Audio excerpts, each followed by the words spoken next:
So this tuxedo fits. Yeah, I'm struggling. I need a knife. You need a line. What's the problem? Are you good? It's either what, Did it? 16301 Berkshire or Berkshire 16301 on the password. On the router. It's one of those two. You really haven't cut it in half, and you want to. Well, it's cut in half, and I'm thinking quarters would work. What do you know what the password is to get into the just? I've never used that computer, so I don't.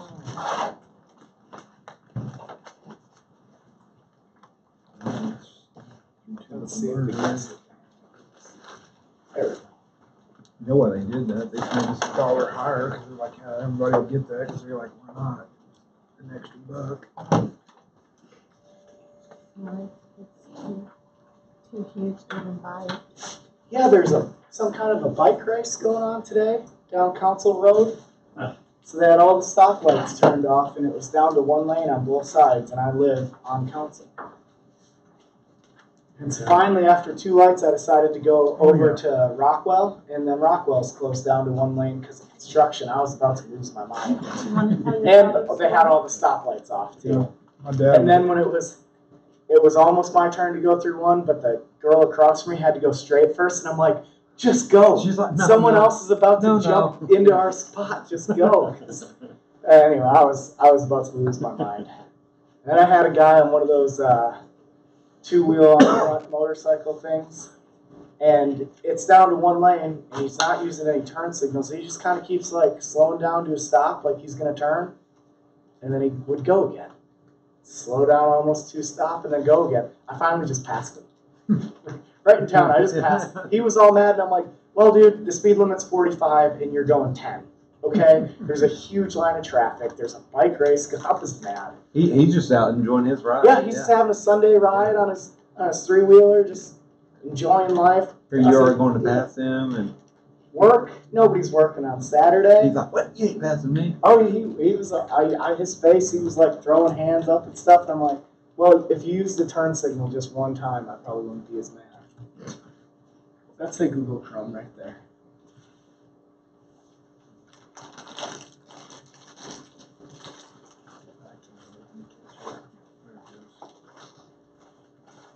We got all kinds of stuff we're going to talk about today. Yeah, my dad was screaming at me one time before he passed, but he was still living at home, and that bike race was going on. He lived in a gated community down in MacArthur. Yeah. I had a buddy with me, and we were going somewhere. I can't remember what we were doing, but my dad was in there, and he was like, just get over the right lane. And I was screaming at me, and I just checked my mirror, and just thank God, because there were like 4 bicycles right next to me. And I was like, locked it up. I was like, quit screaming at me. Yeah. I'm going to kill somebody. Yeah, my neighborhood has a stoplight to get in and out. And so they've got the stoplight turned off, and a kid sitting there with a flag letting people go. And he just was letting people go this way for like 7 minutes. And I'm like, man, when I pull up to this stoplight, it always gives priority to the people coming out of the neighborhood, but not that kid. So I was starting to lose my mind there a little bit. I had quite the time getting to work today. Alright. I'm like the world's Not nicest today. person, Not today. except for when I'm driving. I lose my patience real quick. Don't ever get behind me then. Yeah, don't I get drive mine. like a grandma. Good to know, Judy. Good to know. Don't ride with me, I'll catch up later. Don't ask her to follow you either. Just keep your cell turned on. Hey, remember, You can't drive slow. Every time you slow down to let her catch up, she slows down another 10. Are we going to be working a lot out of the resource center? a little bit. We're gonna do some biomatch. We're gonna do a bunch of other stuff today too. Do we have to have a login to that? Yeah, I still don't have my login for that either. You, I have my Yeah, login, I give her remember it. It wouldn't have to been a double, but that's it definitely all right. won't hurt Oh. if you follow Well, you along, look like a double guy. What's the, but you don't have. what's the website? VHHS I got the giant. What are you talking about? Yeah. I don't know if I can log into it. So I take it you haven't gone down Memorial around 5 o'clock past Rockwell and 4? Me? Oh, I avoid it like the plague. My wife works at Paycom, That's so what I know I'm what it's saying. all They about. shut down the traffic for Paycom to get out. They put it on Back there. when my they don't put boyfriend very used to work much. at Family Leisure, he did it one time. He's like, never again will I take Memorial. So he got stuck there for like 30 minutes whenever he switched off the lights Yeah. and let everybody out of the Paycom parking lot. Yeah, I get off on Rockwell, and then my wife always says to me, why don't you ever go up to council? And it's like, because I'm so conditioned, I just take Rockwell. I avoid that corner. And so even when it's, 10 o'clock at night, I go that way, because it is faster to go up Memorial to Council to get to our house. But.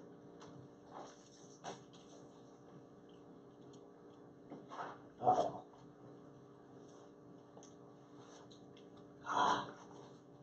Password you entered is incorrect.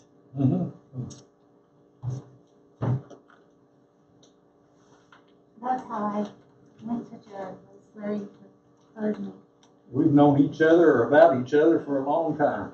Hmm. Me and you? Yeah. Oh, yeah. Oh, you're probably, well, we'll share, I guess. What's that? Because laptop. Oh, I can go get the other one. Well, I don't know. Hey, good morning, Jim. How you doing? Pretty good.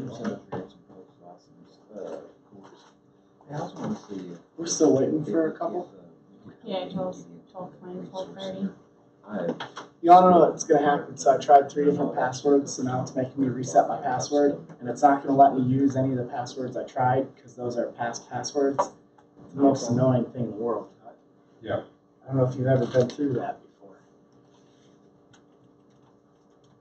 Somebody wanted part of a burger, I cut this in half, so I didn't Okay. touch it. If anybody wants some, it's huge. We're gonna keep for 2 days, this burger you got me. Well, that's what I told him. I'm putting Right. mine Yeah, I away think for I've another tried to do that time or before, something. But it, I think you have to have either or, like, He loves me. either your username or password or something like that. I didn't have either. So, that's no problem. Okay, yeah, that'd be great if you could. All right, thanks, Jim. You too.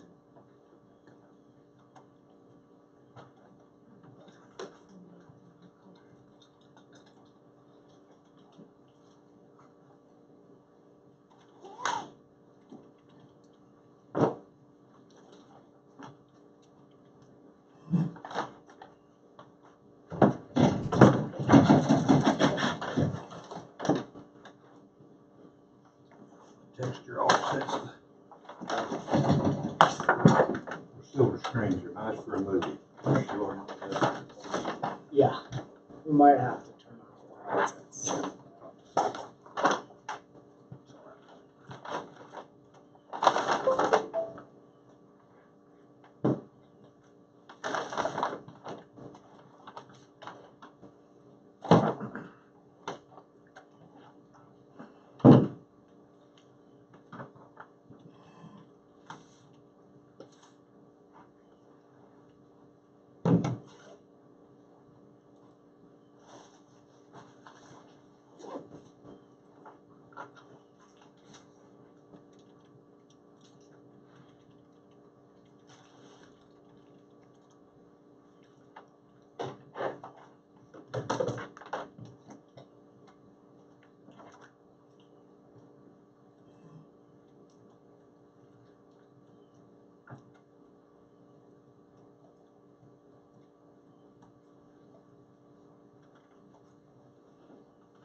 Is this one I'm supposed to be on? VPHS.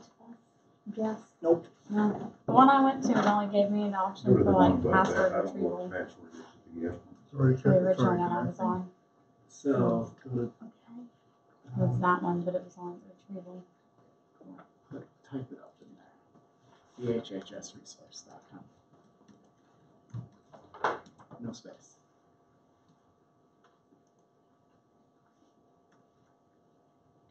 16301 Berkshire. I'll be trying to spell resource right, but we'll see. VIR. Looks like it. Sorry, got lots of that. Oh, it's a C E at the end.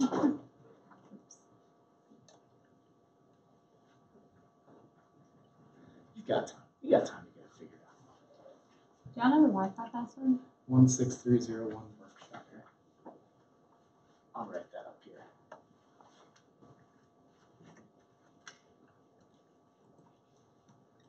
Hmm. 16301 One. Berkshire. That's so much easier than the SHIR. city office password. What's your password out there? It is Clayton, what's our password in Piedmont? Oh my gosh, I have no idea. It automatically logs me on. I logged in a long time ago, so it just connects me automatically. We sell houses, 100%. wow. I didn't set it, but I like it. 16301 Paradigm. Oh. I guess what we used to be before I worked These there. things are impossible to eat. I could get rid of this burger.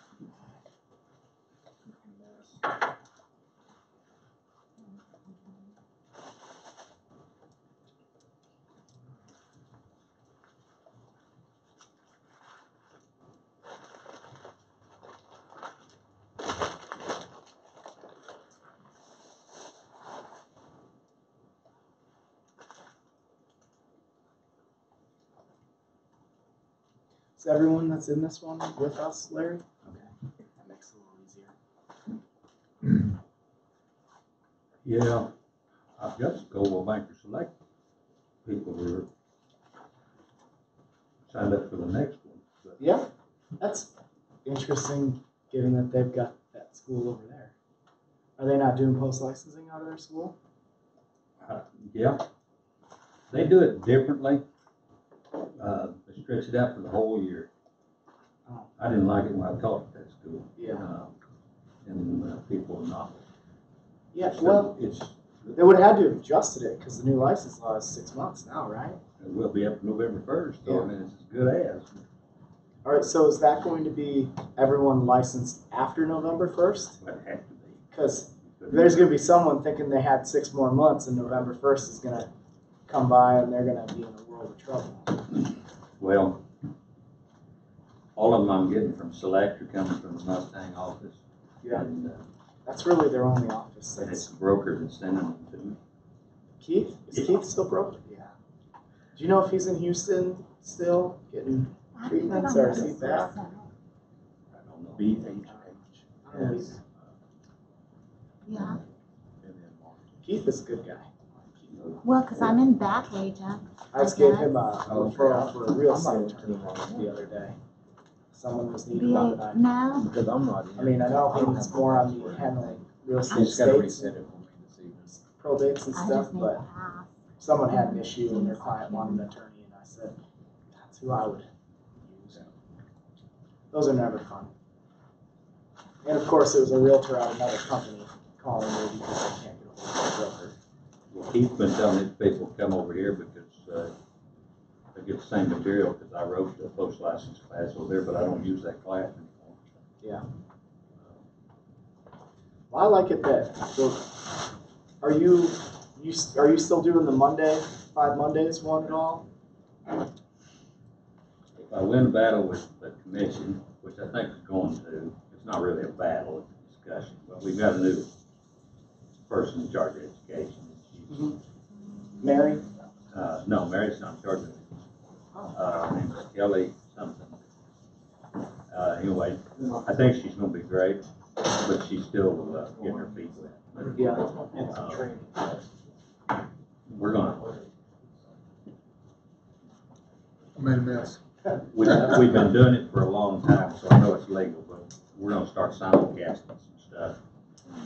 So we can teach class in either one of the classrooms. If Charles Barnes can do it, why can't we? Because I haven't been around as long as the Barnes name. I mean, when I see things like that, it always gets under my skin. Because of Like when Yeah. the commission tells me I can't give a promise to a seller because they'll one day be a buyer, right? And to which I say, so could I promise to buy their house or to sell their house in 90 days or buy it for cash? And then they said, well, that's different. Yeah, And I said, how is it different? And they said, well, that's just the sellers. And I said, so wait, so just my sellers will one day be buyers, but not anyone else's sellers will one day be buyers? And then all they could say is, that's different. So all it means is that they just like Wally Kerr more than they like me. And it's frustrating. Buyer incentives, I think, we're the last state that's allowed, so. That just sounds real familiar. I think I told him Yellow Pages. Wally Kerr, Who is Wally Kerr? be careful, this is already going live. Okay. Should've told you a minute ago. Oops. That's okay. How do we get into the Resource Center? You go to bhhsresource.com.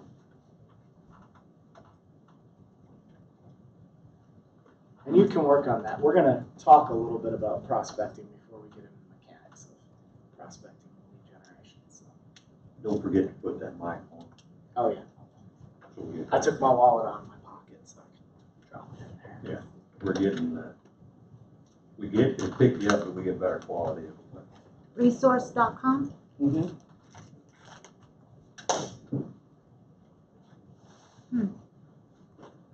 Did not work for you either?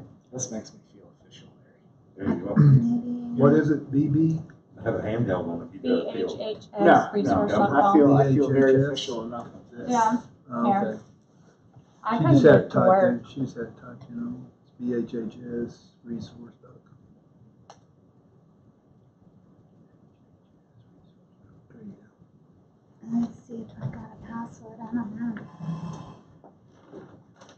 If you need your password, you can either call the 1-800 number or 188 number, or Jennifer Sanders should be able to get you. I will put that. If you're certain it's your password, keep trying. It's slow sometimes. I had trouble getting on a while ago.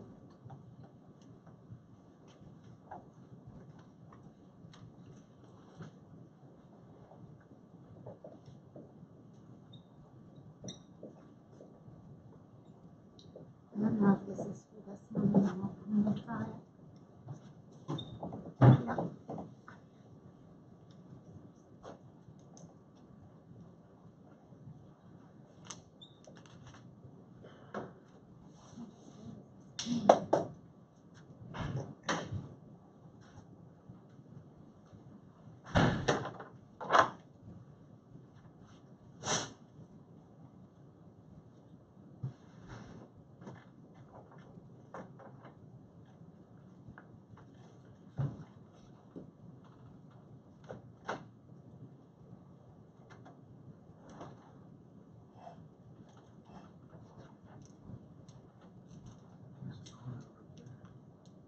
So what all have you guys done so far? You done contracts and forums? Yeah. You have an Contracts. appraiser yet? DHA. I had commission. what? No, we VHA or FHA, VA. Oh, the lender came in to go over financing? Right, he was good. Yeah. Was it Ben? No, Gordon. Oh, Gordon. Oh. Gordon works for Ben now. I forgot. He what? Oh, wait. Yeah. Who is that? Me, Yeah. Iowa City Animal Shelter. The picture from like the video before it was playing, that dog looks exactly like mine. I go adopt another dog today. There was a homeless person on the corner on the way here that had a dog exactly like mine, and I almost caved. Caved. Well, define caved. Caved? Okay, I used to valet cars in downtown Charlotte, North Carolina. And I got to know most of the homeless people because you're out on the corners and curbs too all night. And like 80% of them aren't actually homeless and don't actually need help or money. Oh no. Yeah. Because after years and years, eventually, like you see them drive up in their brand new Cadillacs and get out and walk around, pull their wheelchair out of the back, get in it, and then they'll wheel out around the curb, further away. And it's really maddening to. That was happened to my mom. Her car broke down right by a homeless guy, and he offered her a ride in his brand new Mercedes. So. I stopped giving money That's- to I homeless mean, people, unless they have like the To get out there to The collect money, that would be newspapers. so Just humiliating. ruined my day. I that- mean, now I'm like I give money all feeling the like an time. idiot. Yeah, well, some people really need it, The but ones most that of have them ruin it for the that. Chronicles. They really are homeless. They're working a program and they get drug tested and alcohol tested. They really are homeless people The trying to ones get that back give you the little into. yellow sheet.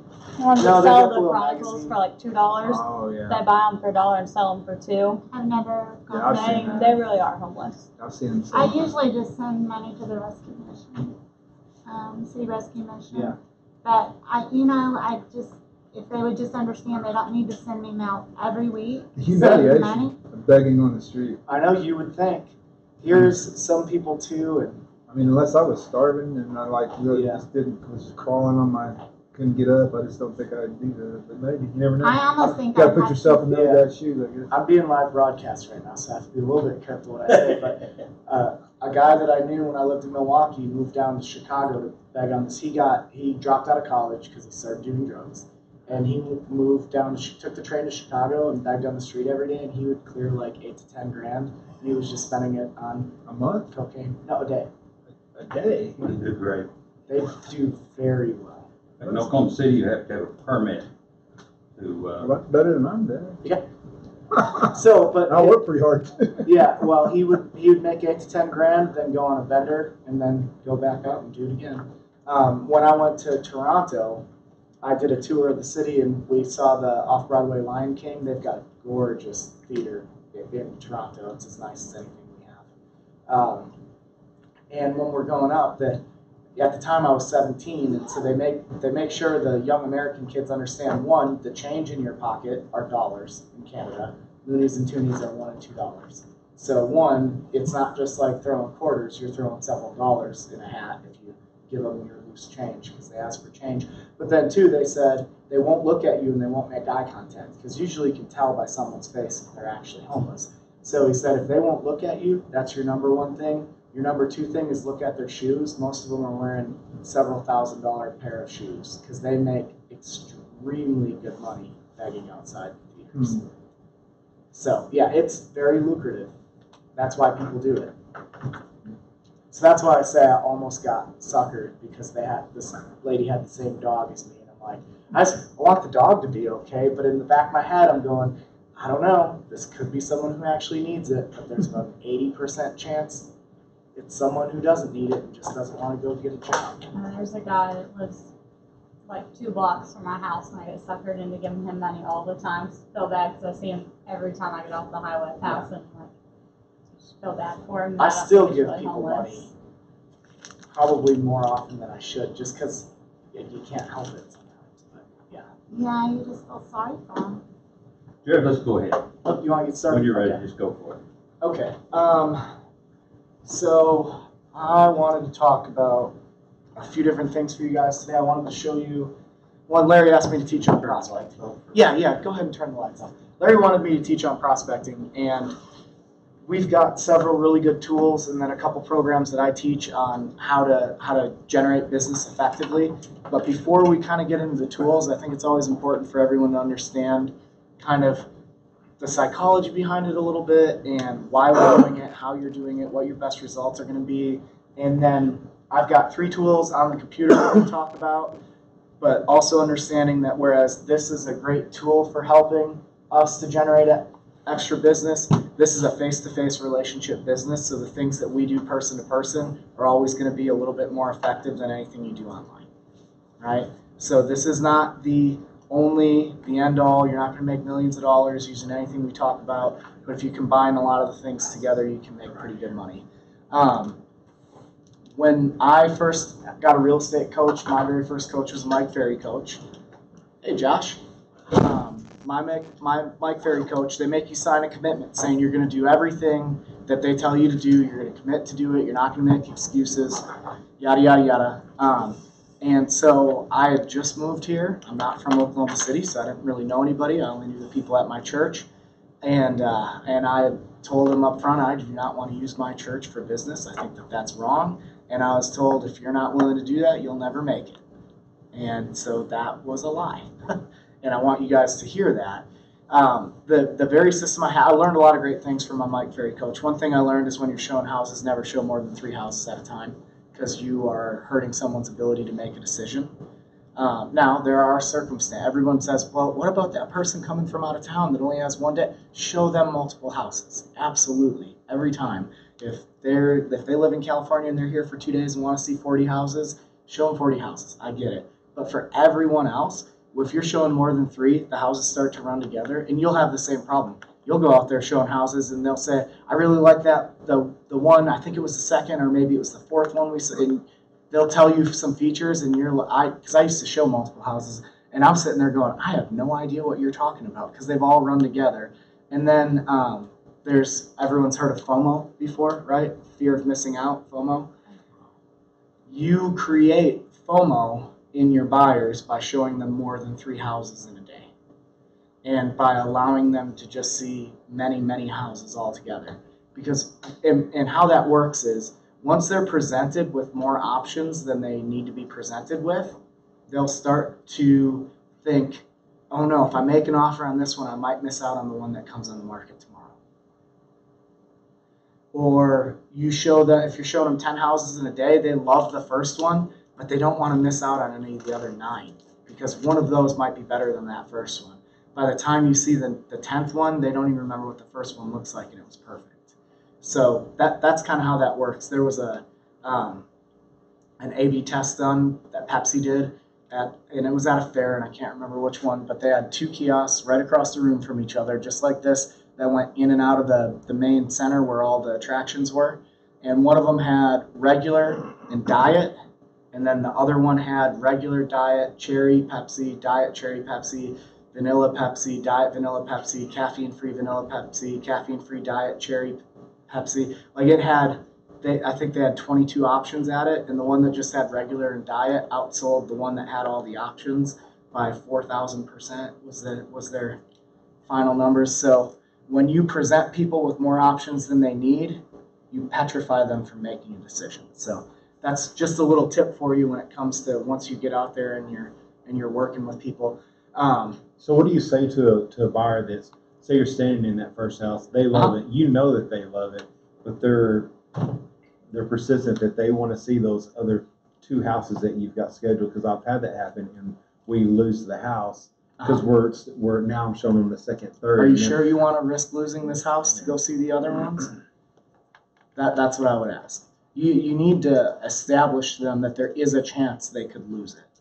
Well, and I try without coming off as I'm like trying to push this, like, you want to buy this now so you don't lose it attitude. So, and if you ever do Mike Ferry coaching, one of the things you're taught to say and that you have to get comfortable saying, and it's not necessarily pushy, but it helps people make that decision because you're the expert and you need to be able to push them. They'll look at houses forever if you never help them say this is the one. And that simple phrase is, are you ready to make an offer? So as much as I'm going to tell you what I didn't like about Mike Ferry, that's one of the things I learned, and it works really well. They say, I love it. You say, that's awesome. Do you think you're ready to make an offer? Because if you don't present them with, if they love the house, that they need to be ready to offer, you're setting them up on a pattern that'll help them make a decision a little bit faster. That's not that pushy.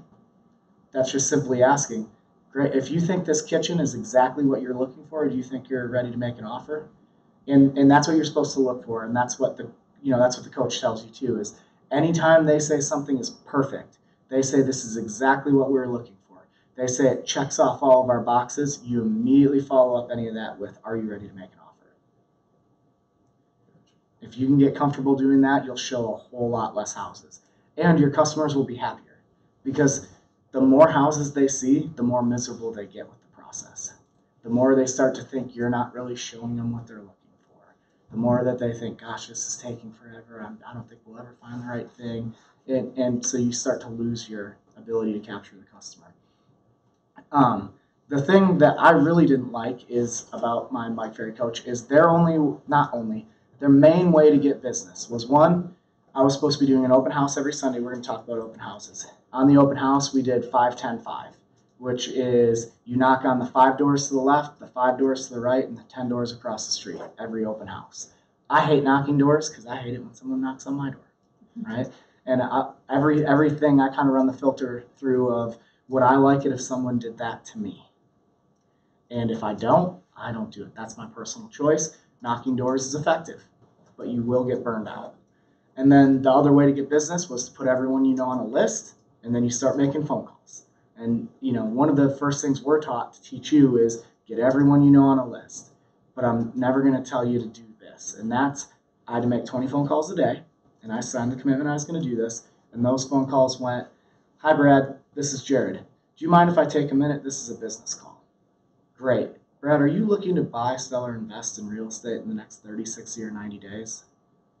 No? Do you know anyone who's looking to buy, sell, or invest in real estate in the next 30, 60, or 90 days? No? Do you know someone who might know someone who's interested in buying, selling, or investing in real estate in the next 30, 60, or 90 days? No? Excellent. Click on to the next one. Over and over, 20 of those a day. I only had 88 people on my list. I was told once I get through the first 8 that are new on Friday, I go back to person number 1 and call again. Call the next 12. Because you are making 100 phone calls a week and you commit to it and it doesn't matter. I got back to the first one on that Friday, and it was my friend Brad. That's how I always remember Brad. My friend Brad Fashik was the very first phone call that I made when I did that system. I don't know if you guys have ever done this. I just stared at my phone and stared at that contact, and I could not press send. I couldn't have, because I don't call my friends. Some of you might call people a lot. I don't. I send a text to see how they're doing every couple months. And so, yeah, I looked at it, stared at it, had anxiety, watched YouTube videos, tried to get myself motivated, tried to get myself to urge and take that step and make the phone call. I never made the phone call. So then I spent the whole weekend feeling horribly guilty that I was going to fail. I'd let myself down. I'd let my family down. I wasn't going to make it in real estate because they well established if you can't do this, you will not make it. Where it really ran me down is when I was at church on Sunday, and everyone who shook my hand are the people that were on that list that got that terrible phone call all week. And so the people who did shake my hand like this, just behind their eyes, I don't know if you've ever felt that, where they're just begging you not to ask them about real estate, like, where you get that really loose handshake and they like immediately look away and kind of start to move away. But then where it really got me, and I have to draw this out, I'm a very visual person, is the door is right here, and the kids' door is right here, but most of our parking spaces for the church are over here, right? And so there's a sidewalk that was right there, and I stand out on the sidewalk. And I'm the very first person whose hand you shake when you come into church. But there were people that were like walking this way, and then like going like this, and going in through the kids' door that didn't have kids, to avoid shaking my hand, people I had called that week. And that's when I thought, I was crushed on the inside. I thought, man, if that's the only way to prospect, I moved my family here for real estate from Indiana. I was like, I have no idea what I'm doing with my life. This is awful. I felt just run down, felt like a failure already. But I decided to fire Mike Ferry after that. That was not for me, and to be honest, the way that made me feel is exactly why I said I don't want to use my church for business. I don't like soliciting my friends for business. I don't know if you guys have ever had that friend that says, "Hey, I'm into this new ground floor opportunity. I really need to meet with you about it." Or the one that kind of like lies to you a little bit that says, "Hey, man, it's been a really long time since we've been together. Hey, you want to go get coffee?" And then you go to get coffee, and then it's a pyramid scheme pitch. And I hate that. So I would never do that to someone else. But that's kind of how they teach you to do it. Make the phone call to your friend that's unassuming. What happens when you work that system, and you'll find this, you will make money right away. You knock those 20 doors every week, you make 100 phone calls every week, you're going to make money. But it's temporary. You'll make money up front, and eventually it goes away. You want to know why it goes away? Because people are only going to buy so much, and you only know so many people. Yeah. And they're going to get tired of talking. And they're not going to take your phone call anymore. Yeah, they're going to get They're gonna tired. avoid you. And then knocking the doors, when you do the 5-10-5, occasionally you get one person who will come by your open house. And then of so many times of doing that, eventually one of them might be a little bit interested in selling their house. And now I'm a guy, it might work better for women. I have no idea. I've heard people that have so much luck knocking doors, but the only people who've ever told me that are women. I think maybe because they're a little bit less threatening. I would And think I the am. open house thing would not be such a bad deal because you're in an area that you don't really know anyone, and people might be interested about how much the house was selling for because they live next door. Yeah, I would say 19 to 20 out of every 20 I knocked on were really mean to me. Oh, really? Yeah. Yeah. And so what happens, you get burned out. Yeah. You can only do that so long. There's a job that pays really well in this country that you could take if you wanted it and eliminate all the risks that comes with real estate, and that's telemarketing. You could go do telemarketing sales. You get paid good. The reason why that job's always hiring is because it's also always firing, because people can only telemarket so long before they burn out and mentally have to do something else. If you meet a career telemarketer, that person is special in one way or another because there's almost no such thing. And yet, in real estate, we're taught to teach you to be telemarketers. But it's because there's some instant gratification behind it. And so I want to teach you how to generate business without doing that. Now, you can do this. You will make some money up front. I promise. If you're going to telemarket, I would say go for sale by owners or expired listings rather than your friends, because there are so many better ways to approach your friends, and we'll kind of talk about that in a little bit. So another thing my coach had me do was understand where your business comes from. So there are three different ways you can get business, 3 different types of people you can get business from in real estate. Do you guys know what those 3 types are? Some of you are in my office. I say this a lot. No? So your customers can either be repeat customers, right? They've done business with you before. They can be referral customers. They're either my immediate referral to myself, you're my friend, that's why you're doing it, or Josh's friend. Josh says, hey, you have to use Jared. So they're a referral. What's the other type of customer you could have? I just saw your sign. Complete strangers, right? Now, and I'm going to I got to get some coffee, but I like to go over this with brand new people because for some reason, when you are brand new in real estate, the very first thing you think of is, where can I find some people that have never met me before that want to trust me with their largest purchase they'll ever make in their life? I want you to think about what it's like to work with a stranger making the biggest purchase you'll ever make in your life. It's really, that's the worst customer you could have. And yet, when you get into this, that's the one we're most focused on. Like, where am I going to find that complete stranger? And what I was taught is if you want a happier, healthier business that'll last a whole lot longer and pay you for a long time, where you eventually have to work less and less as you've built the foundation, cut out the strangers. Because unfortunately, to find strangers, it's always brute force work to do it. Whereas if you focus on the repeat and referral and how to get those, that eventually builds. The term we were always taught was, it's like making a deposit in your business equity account, right? Every time you invest in a friend, you invest in repeat, or you invest in referral business, you're making a deposit in your business equity account. Meaning that deposit will yield benefit maybe today, maybe tomorrow, maybe 10 years down the road. And if you get that business equity account big enough, eventually you don't even have to make any more deposits on it because the dividends are just going to pay you for a long time. And so if you can kind of focus on that and realize that there is a lot of business in your sphere of influence, right? Your sphere of influence, those are the 250 people that you know. Okay, and they don't have to live here in Oklahoma either. Since we're all at Berkshire Hathaway, we can talk about that. We've got offices everywhere, but even if we don't have an office, our referral department has a preferred broker in every area. If someone's moving from Seattle, Washington to New York City, you can make 25% on both ends. It doesn't even matter if the plane doesn't fly over Oklahoma when they're moving, okay? How do you know everyone knows 250 people? I don't think I do. You do. You do. And it's on average. One, there's a whole scientific study on it, and I always forget the name of the book.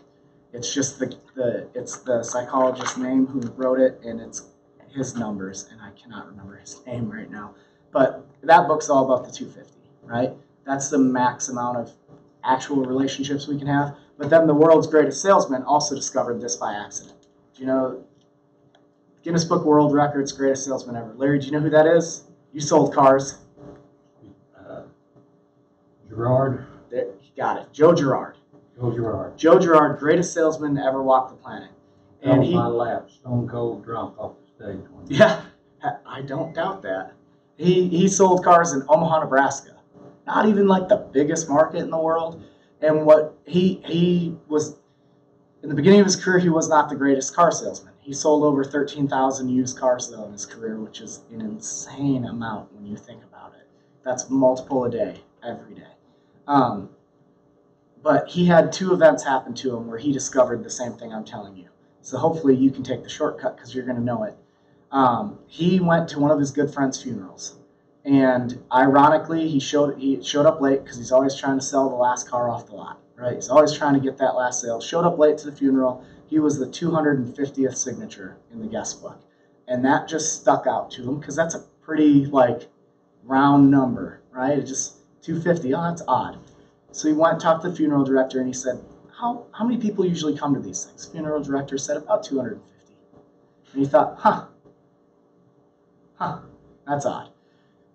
Didn't really give it any more thought. 2 months later, he's at his niece's wedding. And again, running late, because again, he's trying to sell that one last car off the lot before the lot closes. Always late to everything, probably drunk too.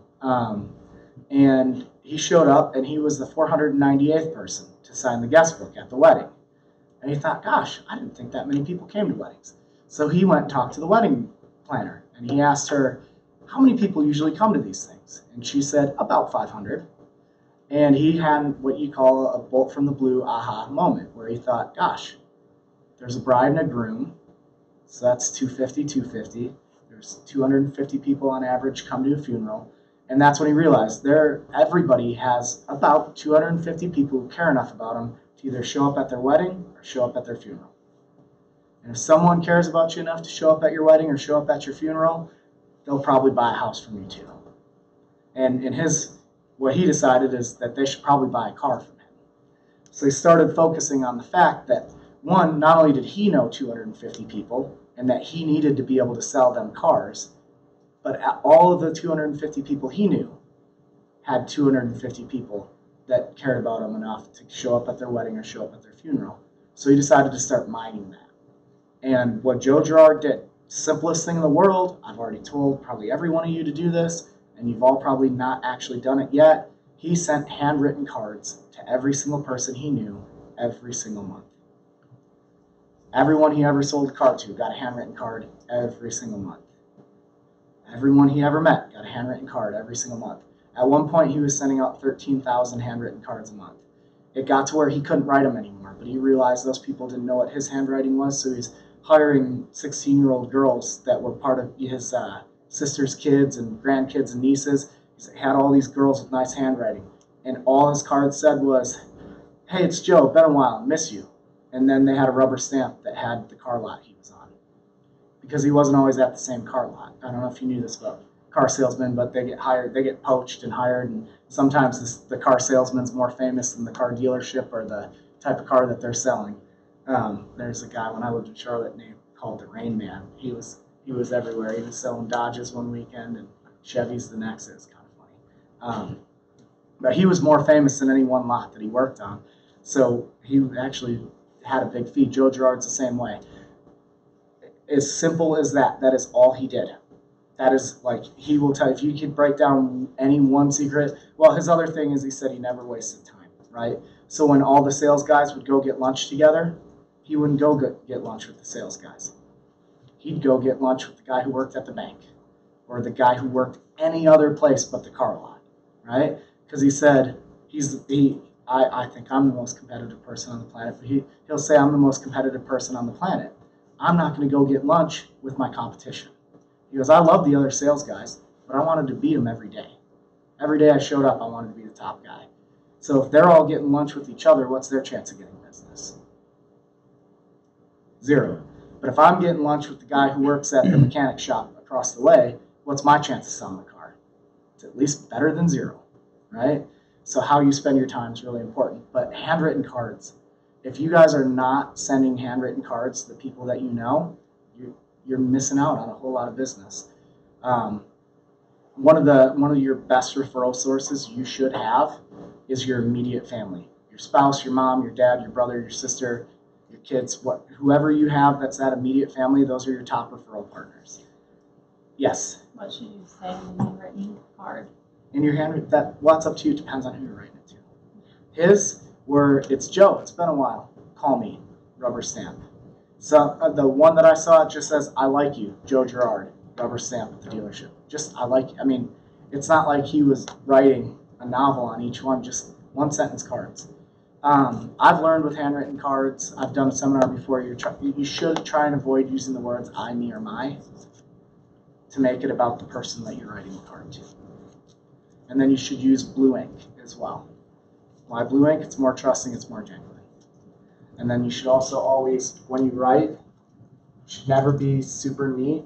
Never put a ruler on and make sure everything's in a line. It should always go up and to the right a little. You want to know why? Because psychology tells us when people have a drift up and to the right, that means they care about what they're writing. And even if you don't know that, subconsciously, you think that. Do those three things, your cards will be more productive. I think every card you send out should have a PS, call me sometime. If you've ever wondered why some realtors, like, if you go into Barbara Harris's office, in this office, her phone rings throughout. She spends a lot of time in the office, her phone rings. People call her, not even just about real estate, just talk. You know, wondering about this other house that's in the neighborhood. They're not even thinking about anything, right? But when you're in sales and your phone rings, your chance of getting business is a whole lot better than when you're having to be the one making the phone calls, right? She's been in the business for a long time. She's built a huge book of business. That's why her phone rings. You guys don't have that luxury. So how are you going to make your phone ring? I would end your handwritten cards with PS, call me. PS, call me. Right? Good way to get your phone to ring. And then you might be thinking, well, is it really a good thing if my aunt calls me? Yes. Does your aunt know that you're selling real estate? Could that spark up a referral conversation? Absolutely. Absolutely. And then here's the other thing that I could give you 100 examples of this, but sometimes people that are in your very close sphere of friends don't know what you do. And even though you think they have to be completely oblivious to not know that I do this. One of my wife's good friends who works with her, and we've probably been together 8 to 10 times. I swear to God, there's no way she could possibly have not known I was in real estate. Walked into one of my open houses by chance 3 weeks ago and looked at me, and I looked at her, I was like, hi. I recognized her, and I was like, hey, I know you.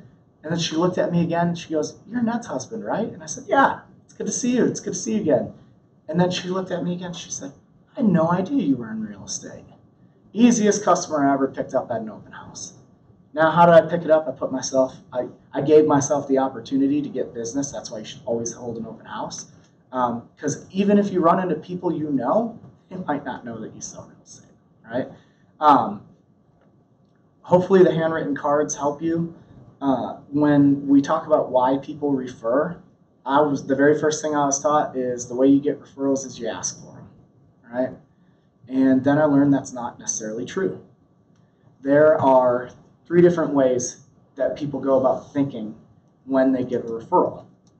And if referrals are going to be the source of your business, it's a good thing for you to know this. So I was given a case study that was done by financial institutions. And I think financial investment firms, I think that's a great correlation with our business, because if you were to take, say, let's say you take over 5 years, you save 40 grand cash, and then you walk into an Edward Jones or a John Hancock or a Charles Schwab to invest that 40 grand you spent the last 5 years saving, 2 years saving, and handed it to the person and said, turn this into more money, you probably are hoping they're not wearing flip-flops, right?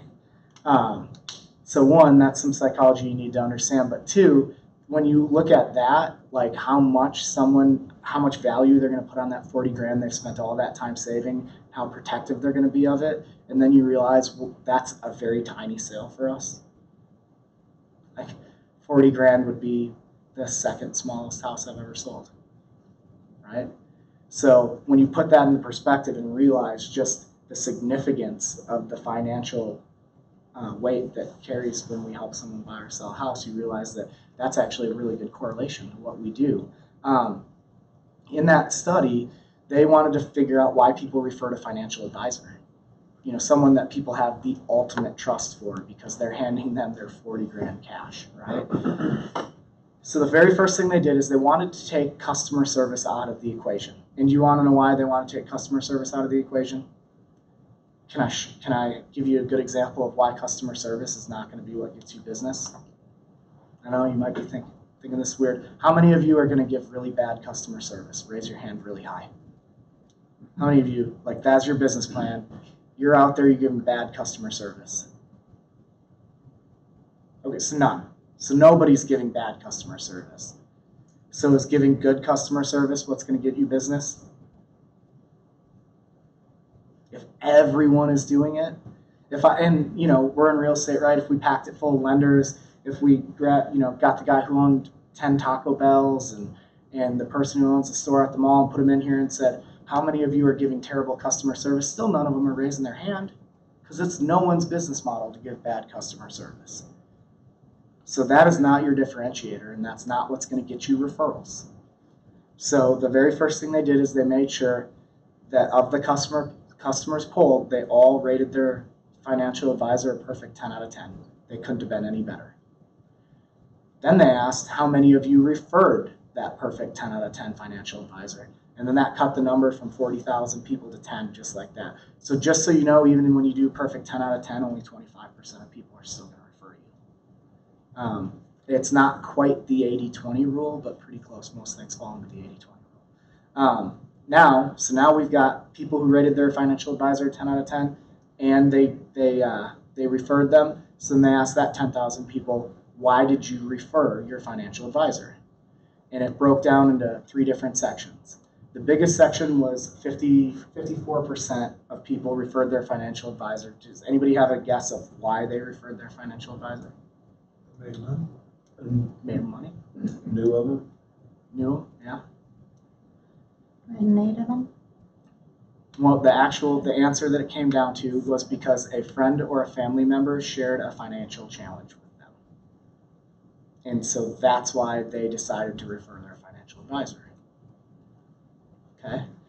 So the next grouping of people was a 40% grouping of why they referred their financial advisor. Yes? Because a friend or a family member asked them if they knew a good financial advisor. Okay? So that's 96% right there, and those break down into the same group. We'll talk about that in a second. And then the last 6% of why they referred their financial advisor. It was because my financial advisor asked me. So when I was always taught the way you get referrals is by asking, I learned that that's wrong. 6% of people will refer because you ask.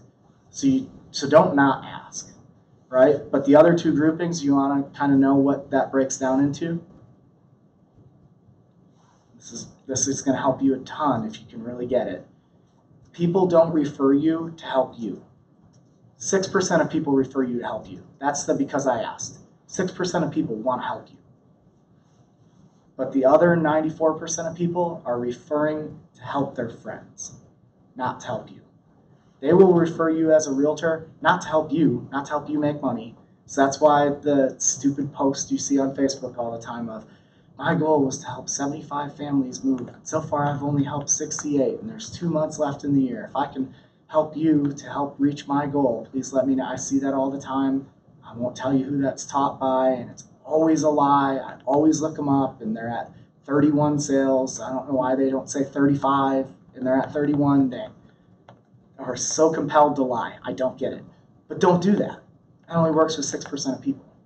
People want to help their friends, and if you can position yourself as a helpful, useful person, you can get those referrals, right? It can't just be about you though. It has to be, what are you doing to be that resource, to go above and beyond to really be in a position where when someone hears my friend sharing a real estate challenge, they see you as the solution. Right? So you really just have to think about that. It's going to be different for everyone.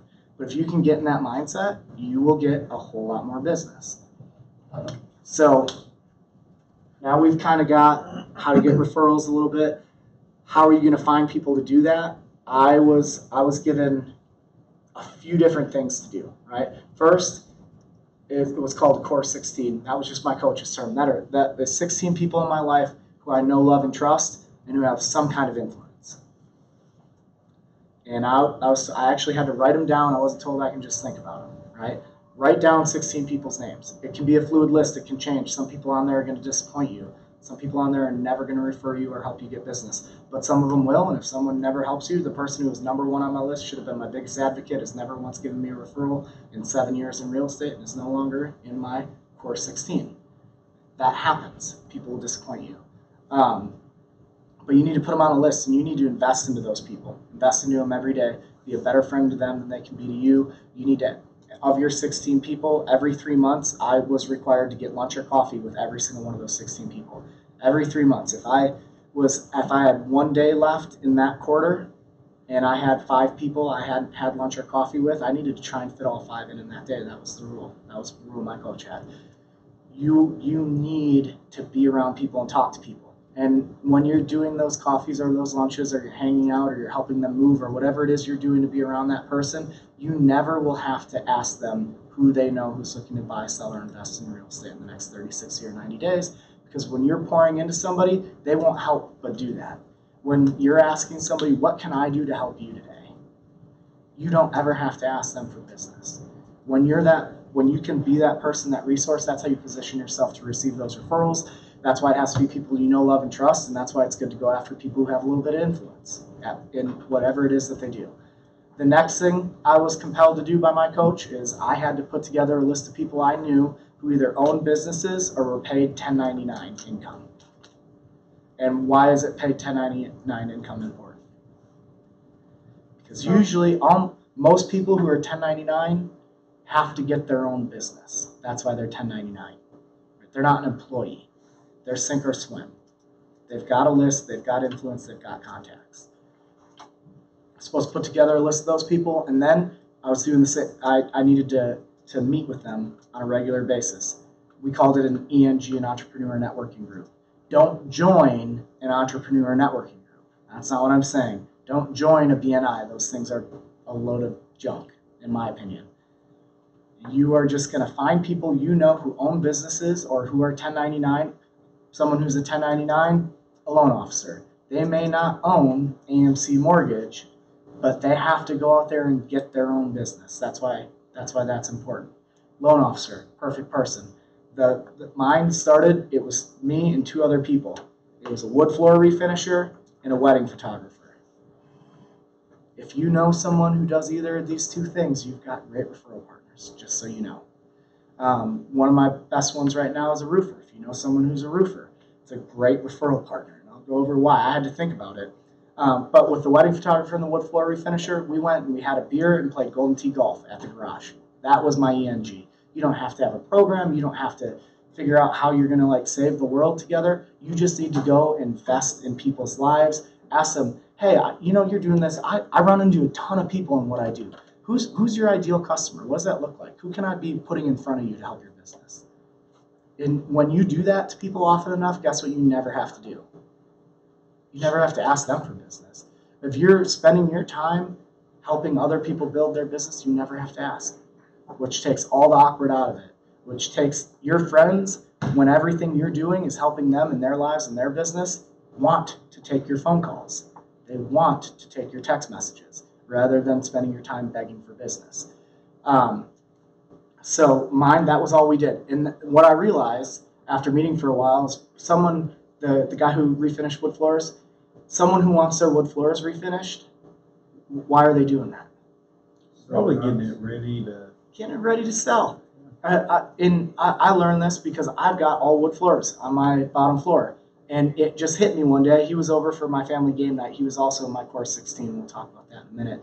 And he was talking to me about getting my floors refinished, and these exact words came out of my mouth. That's where I had my aha moment. Oh no, I probably won't do that till we're getting ready to sell. Mhm.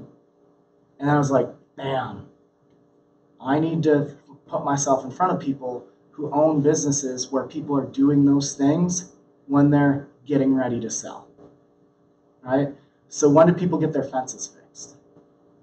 You'll deal with an old ugly fence until it's falling over, until you're getting ready to sell.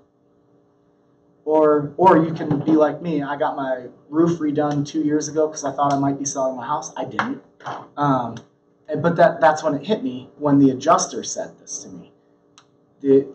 We had to fight to get our roof redone, and it was leaking. We had damage inside the house. Our insurance was trying to deny it. It was ridiculous. I live in this like little sliver where it's all Bethany below me, Yukon to the side of me, and then above me, and I'm Oklahoma City. And what they said is, well, we only have recorded hail in Bethany and Yukon for that storm. And I'm like, I am sandwiched between, I'm like a quarter-mile sliver between Bethany and Yukon. It was a dogfight to get the insurance to take that claim. But then the insurance adjuster said to me, well, usually when people do this, they're just trying to sell their house, so they want a new roof. But that's where I had my aha moment.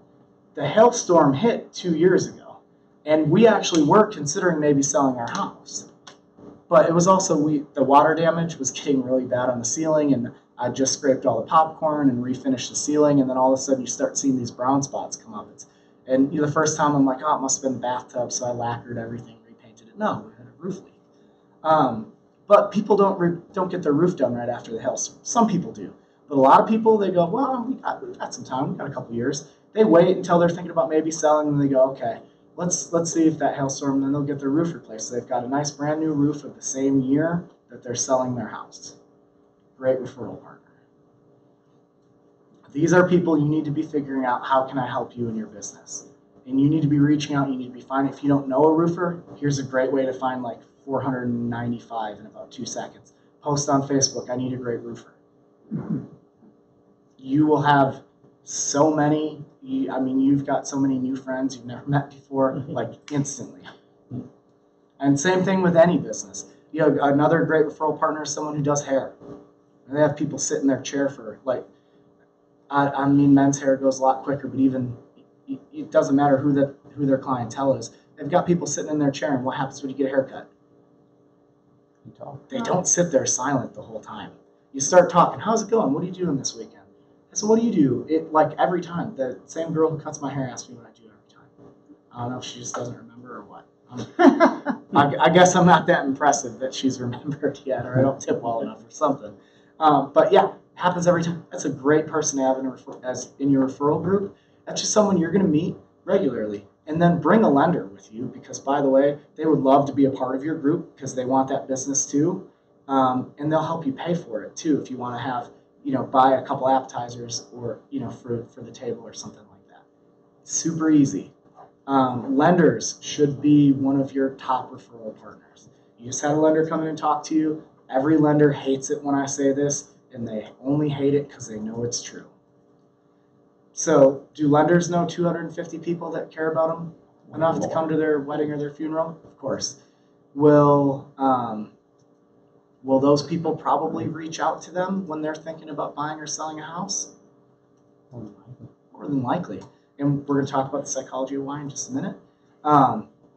When you tell a lender you expect referrals back, if you're going to give them your business, they're all, I shouldn't say all, 99% of the lenders I've had that conversation with all give me the exact same lie.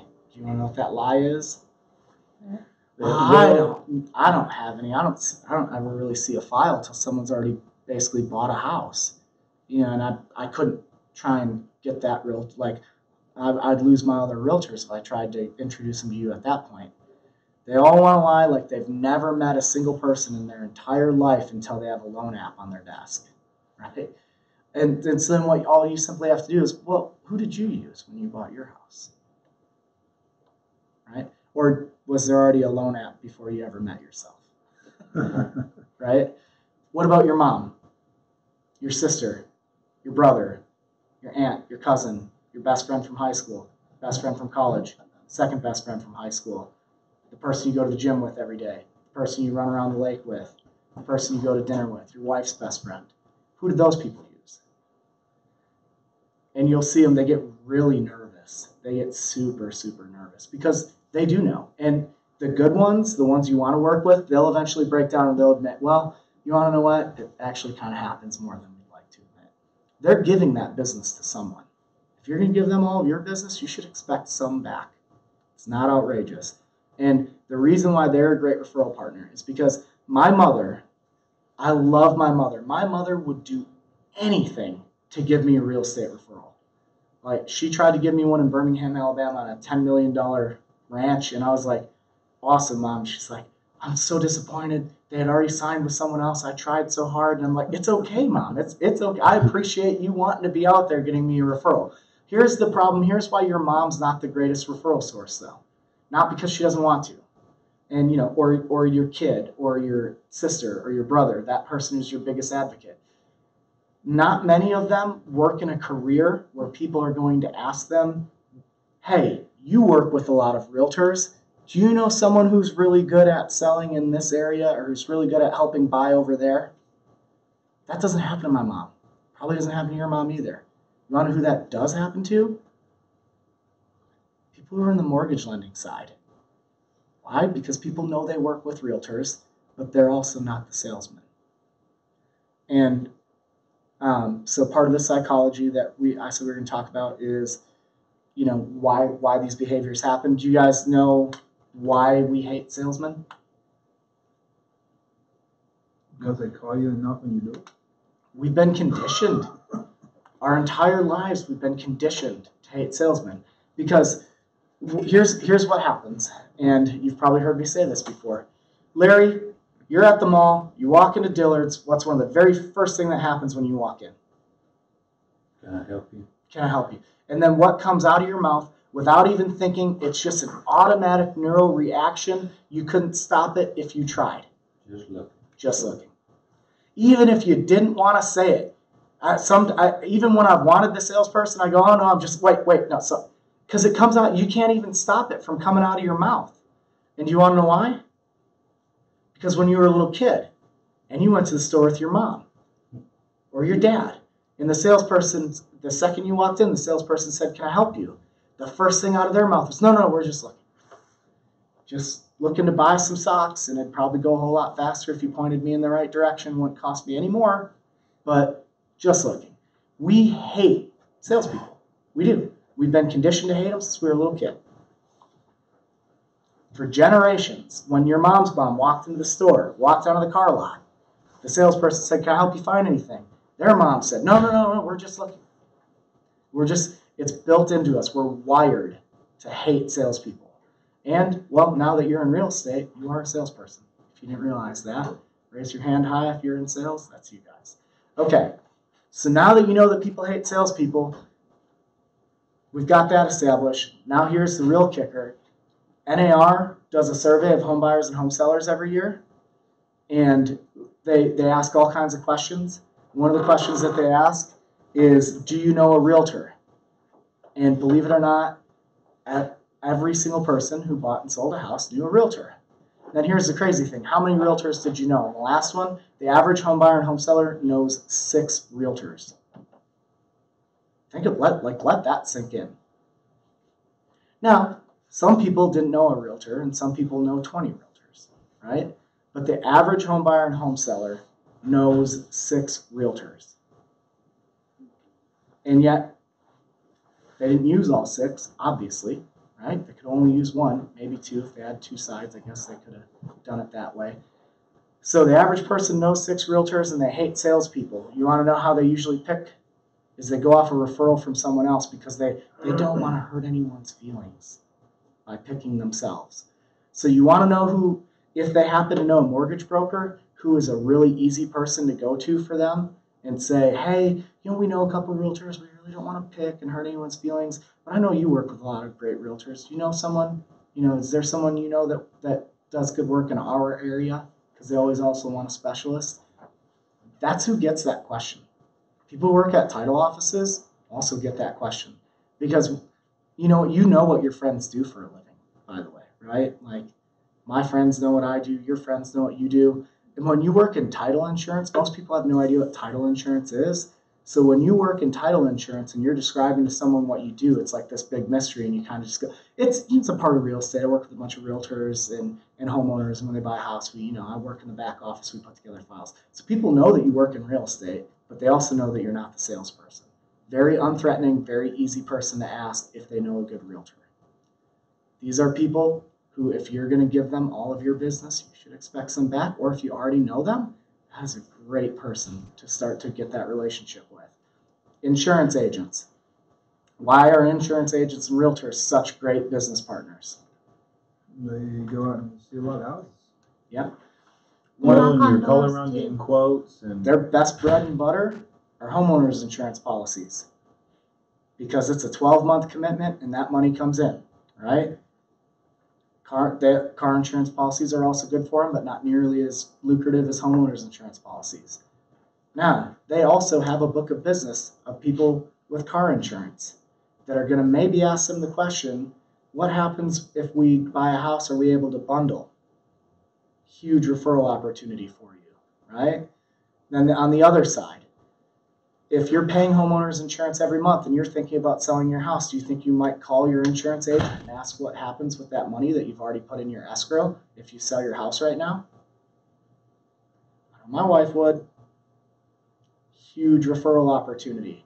So their customers, their clients who already trust them enough to do business with them, are asking at those points before they buy and before they sell. So if you don't have an insurance agent you're currently buttering up with, it's a great time to do it, okay?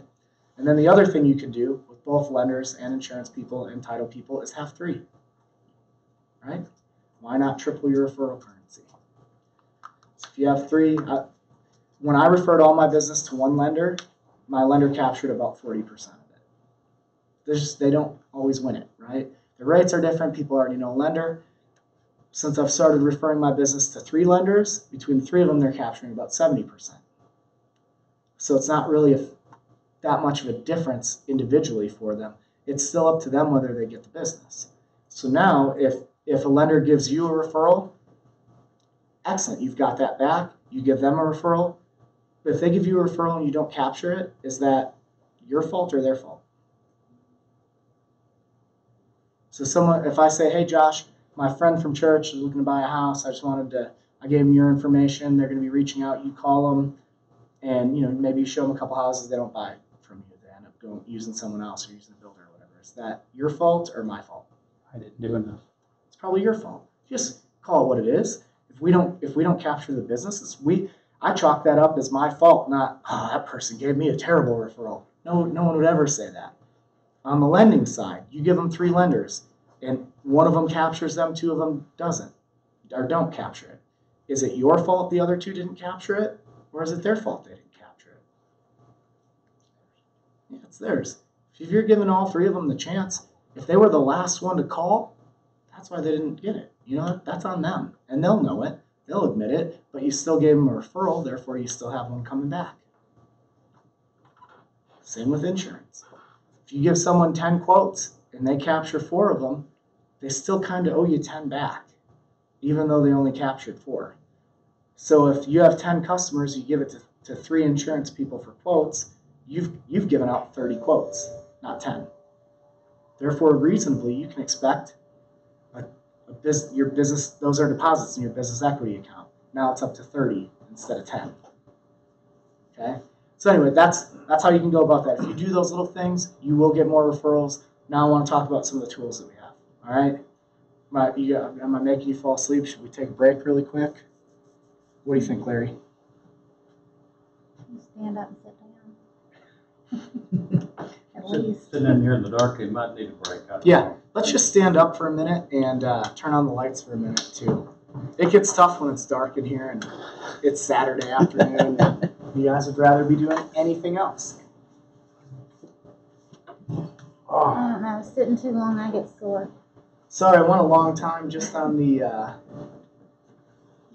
that part of it, but I really it's important that you guys understand why people do business before we start talking about how to find some strangers, because I'd so much rather you focus on the repeat and referral. Oh, that reminds me. Yeah, on your list of like 1099 people and stuff like that. Uh-huh. How often did you do that? Once a month. How many did you have? Originally I had 2. Oh, That was okay. all I knew. And we just met once a month.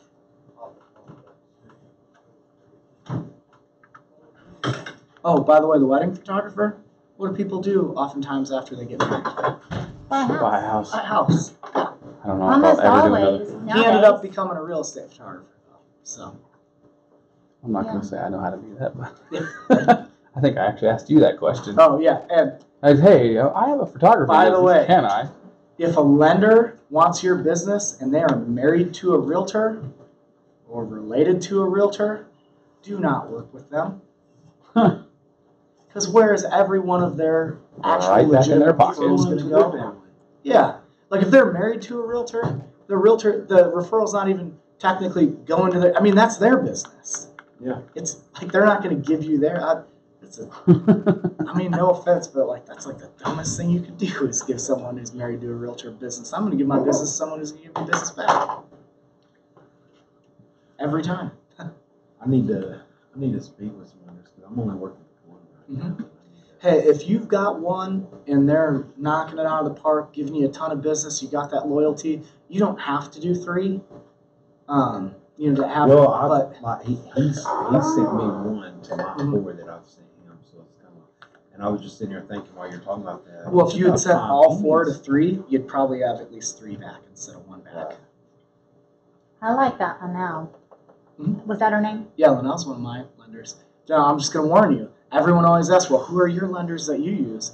I'll always say you're welcome to use my Well, lenders, no, not for but they that. refer me. I'm just saying she Just so was. you know. She was Because good. I've had that conversation. I've set that expectation. Like, yes, you will get a shot at all my business, but I get a shot at all yours too. So, She was really good. I mean, she can ask some tough questions of people. I mean, watching her do that. And yeah. that guy just sat there and lied to her.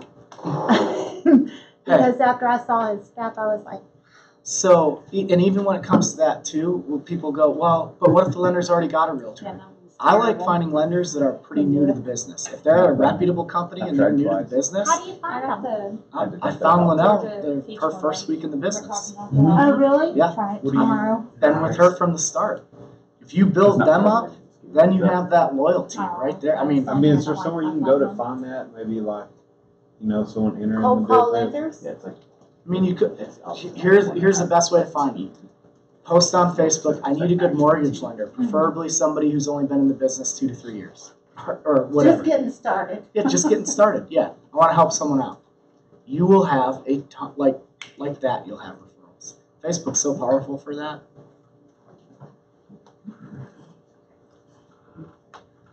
I mean, heck, go on the Yukon Happenings page. That's where I'm going right Yeah, now. every time Or- someone in there posts. Or I guess 2.0 now. I guess Yeah. we got to use 2.0 Well, because here's what you'll find out too. Like there's a new one now. I didn't even know that. because the other one, I guess they were. I guess Gotten they're too crazy? Yeah, so they're like, just cancel this one and go to the Yukon Hot Topics 2.0. So every time someone posts in there that they're needing a realtor, there's always like 475 people referred. I get referred on almost every one, which is I've never actually gotten business from it because people get so overwhelmed because so many are tagged on there. But if you want a list of 400 realtors in about 10 minutes, go post on there. Well, like that Woodrun forum that I'm in, I went and checked the realtors that are in there. I didn't see any Berkshire and Hathaway unless they're just, maybe I missed it. What forum? Woodrun. Oh, man, you might be the only one. Well, I don't know how to do it. How do you get in there? I mean, how do you put your stuff? I'll check it out. Yeah. I'll try to find out. I know that's where I told you, like what you were doing in Facebook. I clicked on somebody's link one day, and then the next thing I know, and I go look at it. The next thing I know, it was like what you did. Did you like that? Mhm. So here's my, I PM'd you. Here's my phone number, and like an idiot, I called her to ask her about it. But Foundation repair people, great people to know too. And it doesn't have to be the owner of the company, it can be the sales rep. Because they're 1099, their job's to go out there and sell the job. You get one of those that you're good friends with and you're giving them bids all the time. I used to do books for one. Yeah, and here's another thing. They might tell you, well, 99% of the houses I look at, they're already listed with someone, that's why I'm out there. But they still know 250 people. They know Right? more than that. They know a lot of people that have nothing to do with real estate who buy and sell houses. When you start to realize, and yeah, sure, some people, they might know 15 people, okay? Don't waste your time with the person who knows 15 people. But for the most part, everyone knows 250. Access that 250. But they will never, it's really tough to access their 250 if you don't set the expectation of it. If you don't say, hey, man, I want to get you out on every listing I have, even for pre-inspections, if the sellers will let us do it, just so we're getting ahead of problems. But one of the expectations I have is, if someone who's looking to buy or sell a house, I'd love a chance at that business. You will probably have other realtors you do a lot of work with, and I'm okay with that. I don't need to be the only one. I just need to be one of them. Yeah, exactly. Just like how we always give three referrals for structural engineers, I want to be one of your 3 realtor referrals, and I'll give you everything I get. People don't balk at that conversation. And I think it's almost, some people, they've never heard it before, and so they go, huh, but it can't not make sense to them. Why would someone expect to get every piece of business you've ever had and never give you any back? Right. You want to know who does expect that? A lender. They'll buy you all the cups of coffee you can drink for every piece of business you've ever had, and they want to give you nothing back. Is it? Lenders. Oh, yeah. Yeah, don't fall for it, please. One of the other things I was taught on referrals too, anyone you pay for a service, you should expect them to be willing to pay you for a service and learn a service industry, right? The person who cuts your hair should be buying and selling a house through you and not someone else. Your dentist. Now, I'm not saying if you've got a wonderful dentist, don't use them if they buy and sell a house for someone else, but you should at least try and get their business. You're writing your dentist a huge check every time you go in there, right? Yeah. Before we kind of change topics, what was you saying, back whenever you used to door knock? What would kind of be your skill for It's that? for open houses. Hi, my name is Jared. I'm with, at the time, Prudential. So, different. But I'm with Prudential Alliance Realty. I'm just knocking on the door. I'm holding your neighbor's house, the Martins over there at 123 Street. And I just wanted to hand you a flyer, give you the information so you can see, what we're selling it for, get an idea of the pictures, what it looks like. And if you want to stop on over and just take a look at the house and see how your house compares, I'd love to have you. That's it. Yeah. But you want to know what happens when you knock on people's doors on a Sunday afternoon? Like they've just put their baby to sleep, or they're trying to get out of the house for church or for lunch, and it's like I should say everyone, that's me being cynical. A vast majority of them are so mean and rude. But I get it, because I'm rude to people who knock on my door. I don't like it. So again, that kind of goes back to why are we doing things that we don't like it when people do it to us? Because if that's how you feel, don't do it. I guess I've just always been nice to them because I used to have to do it. Yeah, I used to do door-to-door sales, so Yeah. I'm not averse to knocking doors at all. But once you see that there's better ways to do business, it makes it a lot easier. Also, that core 16 people, you're supposed to meet with them at least once a quarter. They have, if they're not referring you, one of our philosophies is there's always room for a version 2.0. And what that means is your list can change.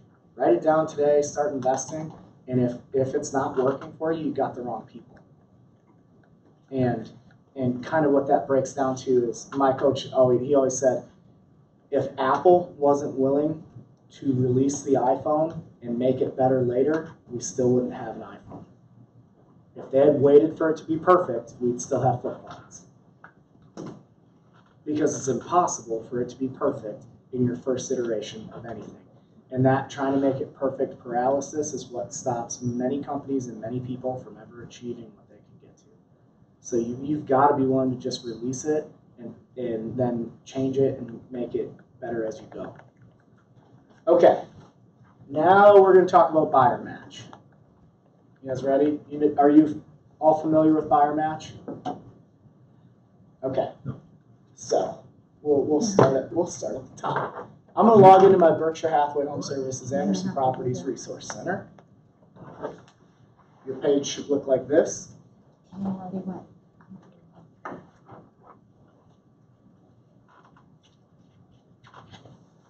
You guys in for the most part? Clayton, you in? No, no, I can't get in. I called Jennifer. She said she wouldn't be able to get me until later on. Okay. You're welcome to come over here and Okay. look, share. Okay. This is what your resource center looks like. There are several great tools in here for your business. My favorite is probably a combination of the marketing resource and buyer match. So I'm going to click into buyer match here. What's that? No. And it's going to redirect me, and eventually this page is going to. So it's going to show your listings right here. I don't know how to do it. It's going to show how many buyers match them and how many emails you've sent to those agents. It's kind of your snapshot. Now, I don't have any buyers in mind because I've got someone who works with me and she does all the buyer side. I do the listing part, and so hers has the buyers. What this tool is designed to do is it's an internal system for us to match our buyers with our listings. And oftentimes there are really good houses out there that match what our buyer's looking for. And for whatever reason, they're not coming up on our searches just when we're searching, or we miss it, or we glance over it, or we don't see it in this system. Kind of works like Amazon, where when you go and you look for a book one day and then you go back to Amazon, it says people who bought that book like books like these, or it'll say here are other books by that author because it remembers, and it has that matching algorithm. This system has an algorithm behind it. When you put in what your buyer is looking for, it tries to match it with our properties. And it's got a lot of great qualities. I'll talk to you about how I go about using it to sell. First though, as far as adding a buyer, adding a listing, it's very easy. Under this tab right here that says add, you're just going to click add buyer. And it's going to ask you, I don't want to assign it to anybody, but school district, zip code, or zip city, and you can put in multiple. Those are not required, but the more information you put in, the better matches you're going to get. The only required ones are these bold ones with a little asterisk at the end of them. It's the number of bedrooms, number of bathrooms, and again, minimum square footage, age of home, desired lot size, garage parking, number of floors are all options but not required. Property type is required, so single family detached is going to be your most common one, or if they're looking for a townhouse or a condo, those are all on there. Property condition. Turnkey, fixer-upper, TLC, short sale, REO, foreclosure, right? House style. I would avoid doing house style unless they're very specific on what they like. And the only reason I say that is because most realtors don't know what home styles are, and so they mislabel them. I see that constantly. And so if you get that specific, you may actually be missing a contemporary modern because someone listed it as traditional.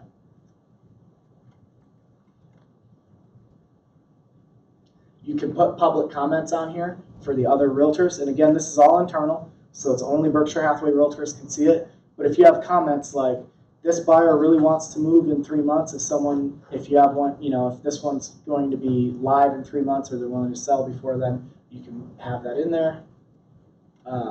What's their qualification? Are they pre-qualified? Are they cash? Or they haven't talked to a lender yet? Their minimum price, their maximum price, and when roughly they want to purchase by. The neat thing about this is being able to do the purchase dates way out. When I first started in sales, I had, and I still have this happen because I don't even listen to my own advice. I don't always use the script I know I'm supposed to use. And I've probably lost out on 30 to 50 transactions over 7 years because of it. That is we're at church or we're at the grocery store or wherever, and you tell me, I said, so are you looking at houses? Because you're asking a few real estate questions. You go, well, yeah, but not right now. We're thinking, our lease runs up next year, in May. So we're thinking about May. We're looking. I just kind of had some questions right now, and I tell myself, awesome, I've got a buyer in May. They're gonna buy a house in May. Got it. Already had the conversation of the first realtor you talk to. 75% of people use the first realtor they talk to. I've already cashed a check in my head. And I put in my calendar, you want to know what? I'm not going to wait till May. I'm going to call her in April. April, I call you. And then I can't tell you how many times this is happening. It's sickening. April, I call you. Hey, last time we talked, you said you're going to be ready in May. We've seen each other a couple times. I didn't want to bug you, but it's April. I know May is coming up. Now would be a great time to go ahead and get pre-qualified with a lender. So I was wondering, do you think you're ready to do that? Can I go ahead and give your contact out to a couple great lenders I know? And then you go, oh man. I can't, everyone start, you just know it's coming. Or you get this one, you get, you hear that on the other side of the phone, and it's crushing. And then you go, about a month or two ago, we saw an open house in the neighborhood across the street, and it was perfect. We walked in, it had the pool that we wanted, it had everything. We didn't even think about it. We just went and bought it. We got out of our lease right away, so we put in I'm so sorry, we meant to call. We would have called you, we didn't even think about it. I cannot tell you how many times that happened. And I'm even on the ball, I didn't wait till May to call. I called in April. What I learned after just being burned by that over and over and over, and sometimes it'd be like a 3-month window. It would be June, and they'd say, we want to get the kids in school, and then we're going to move somewhere in the same school district. We just want to wait till school starts. I call the week before school starts. Oh, we already sold our house. I'm so sorry. We just didn't think to call you. It happened so fast. I can't, the excuses so many times on everything. I'm like, gosh, I did all the right work. What I learned, so I asked this question specifically, how do I avoid that? And I got wonderful advice, and it works, not every time, but a lot of the time. When someone says, well, we've got a lease right now, so we're going to wait till May. What do you say? You guys know what you say? It's going to help you protect a lot of your own transactions. If you were to find the perfect house that checked every box and it had that perfect pool you were looking for, that specific one happened to me. It still burns a little bit. If you were to find that perfect house, everything lined up, all the financing worked, you got a raise at work, and you were able to, everything, stars lined up. Is there anything stopping you from getting out of your lease early and buying, say, tomorrow if we find that? And you're going to get things like, if it was the perfect house and I could get out of my lease, yeah, certainly we'd buy it. Great. Let me go ahead and get you in my system and start trying to find you that perfect house now. Establish your working relationship now. I'm going to already start working for you, and so just so you know, you're welcome to go to open houses and everything between now and then. You see anything you like, just call me right away, and I'm happy to show it to you. Even if you end up not buying for 3 years from now, I'm happy to show you a house. No big deal. I wasn't in that mindset, but with one of my clients, Brian Worthen, that we'll be closing on this next month, he wasn't going to be ready until after Christmas because his lease didn't go up on his apartment. Well, and I wasn't in that mindset, but I said, well, hey, that's fine. I can go ahead and set you up on an automatic search and start sending you over some property. We'll get the ball rolling. And within 2 weeks, we were writing a contract. Yeah. So it changed his mind again. The deadline, that whatever that future date is, and here's what I learned from my coach. Here's what I was told. And it's not everyone. I don't want to hear all the examples of why that can't. Yes, there are some people it doesn't work on, but for probably 80% of people, it's completely arbitrary. It's just, they just decided September would be a good time. They're not married to September. That, maybe back in May, when they told you wait till September, they just thought, September sounds good. That gives us about 6 months to save up a little bit. But lo and behold, they didn't know they qualified for financial assistance. They find out 2 weeks later, and you lost yourself a deal. Never go off of their future date. But if you do that little speech, if you were to find the perfect house between now and then, I'd be happy to go ahead and work for you. And if you see a house you like, I'll show it. No big deal. People always, I teach new member orientations at Oaklawn. And one of the questions that's in the slides is, do you show without a pre-approval? And I always look at them and I say, I know I'm supposed to tell you no. But I show without a pre-approval all the time. Because I know if I can get somebody out and looking at houses, I'm building a relationship that locks them in as my customer, and I'm willing to do that even if they're not going to buy a house for 4 years, because I am done losing deals. Now, should you show the same customer 100 houses for 3 weeks straight without a pre-approval? No, Lord no. But should you use that to build yourself a good book of business that's coming in the future? Absolutely. And then you can pitch them this system. So, I know you're not ready to buy till next May, but let me just tell you, I've got a great system in my company. I can actually go ahead and put you in there if you just give me a list of everything you're looking for, and it's going to match you with listings we have in the company. Don't worry, you won't get any emails. It's not going to annoy you. Only if the perfect one comes up, I get a message, and then I can reach out to you and tell you. But then the other cool thing is, people in our company, they put in listings that aren't even on the market yet. We've got a huge database of houses that are coming up and coming soon. And we can have them in there, and if you match with one of those, they might not even be wanting to sell till May. But we can go ahead and already get everything lined up, get you in there to see it, and know we've got the perfect house, get everything lined out. You can usually get better financial terms when the deal is that locked in that far ahead of time. Does that sound like that's something you'd be willing to try? No one's going to say no to having the opportunity to find a house cheaper that'll be ready right when they're ready to move. Like, you'd be stupid if you said no to that. That's what the system allows you to do. Because one, on the buying side, I can go ahead and put you're ready to buy November 20th next year. And already have you in here matching with properties, just in case, right? So you're going to go ahead and click Add Buyer at the end here. And then the other thing you can do is under Add, it's Add a Listing. It says Coming Soon Listing. Listings will be coming to the MLS soon. Now, be a little bit careful about this, and talk to your individual broker. And for Judy and Clayton, I'll let you know my policy on this.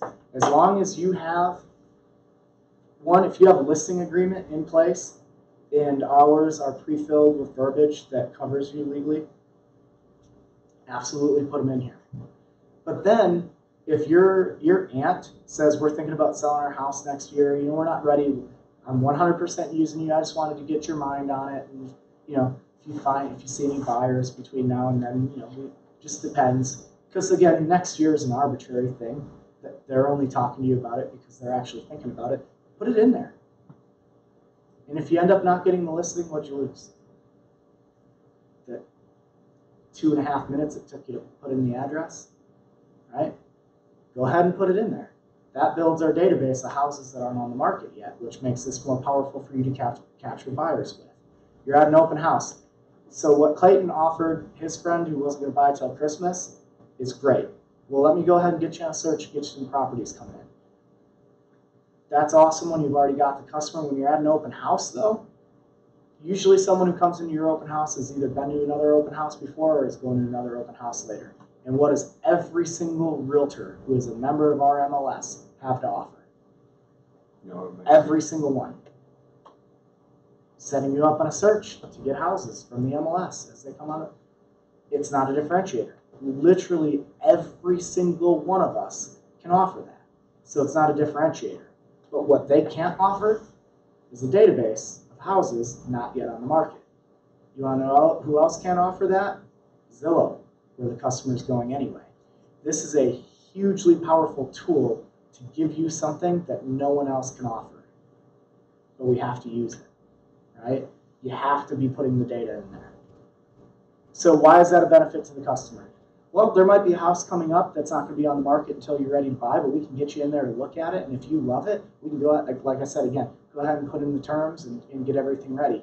Now on the seller side, why is it a benefit? Well, I know you're not thinking about buying until next year, but we've actually got this cool database in our company where if I put your house in there, it's kind of like Amazon. It's going to go ahead and start matching you with potential buyers that are controlled by people in our company, but the buyers can't see it And even the realtors can't see it. All they can do is message me and let me know that they've got a perfect match for your house. And if they do and they message me, I'll call you. And if you say, hey, the house looks clean today, sure, someone could come by and look at it, we'll go ahead and try and get a showing. And if you're on vacation and you say, God, not even close for 3 months, we'll tell them, you want to know what, we've got it in there, but it's going to be 3 months before they can show it. And that's just fine. You don't have to show it to anybody. You don't have to do anything. It's just, it's in there. If it matches the perfect buyer and the opportunity is right, we'll go ahead and get you something down and maybe even have it sold before you're ready, where you don't have to do half the work to get it sold. Does that sound like a good plan? No, very many people will not turn that down.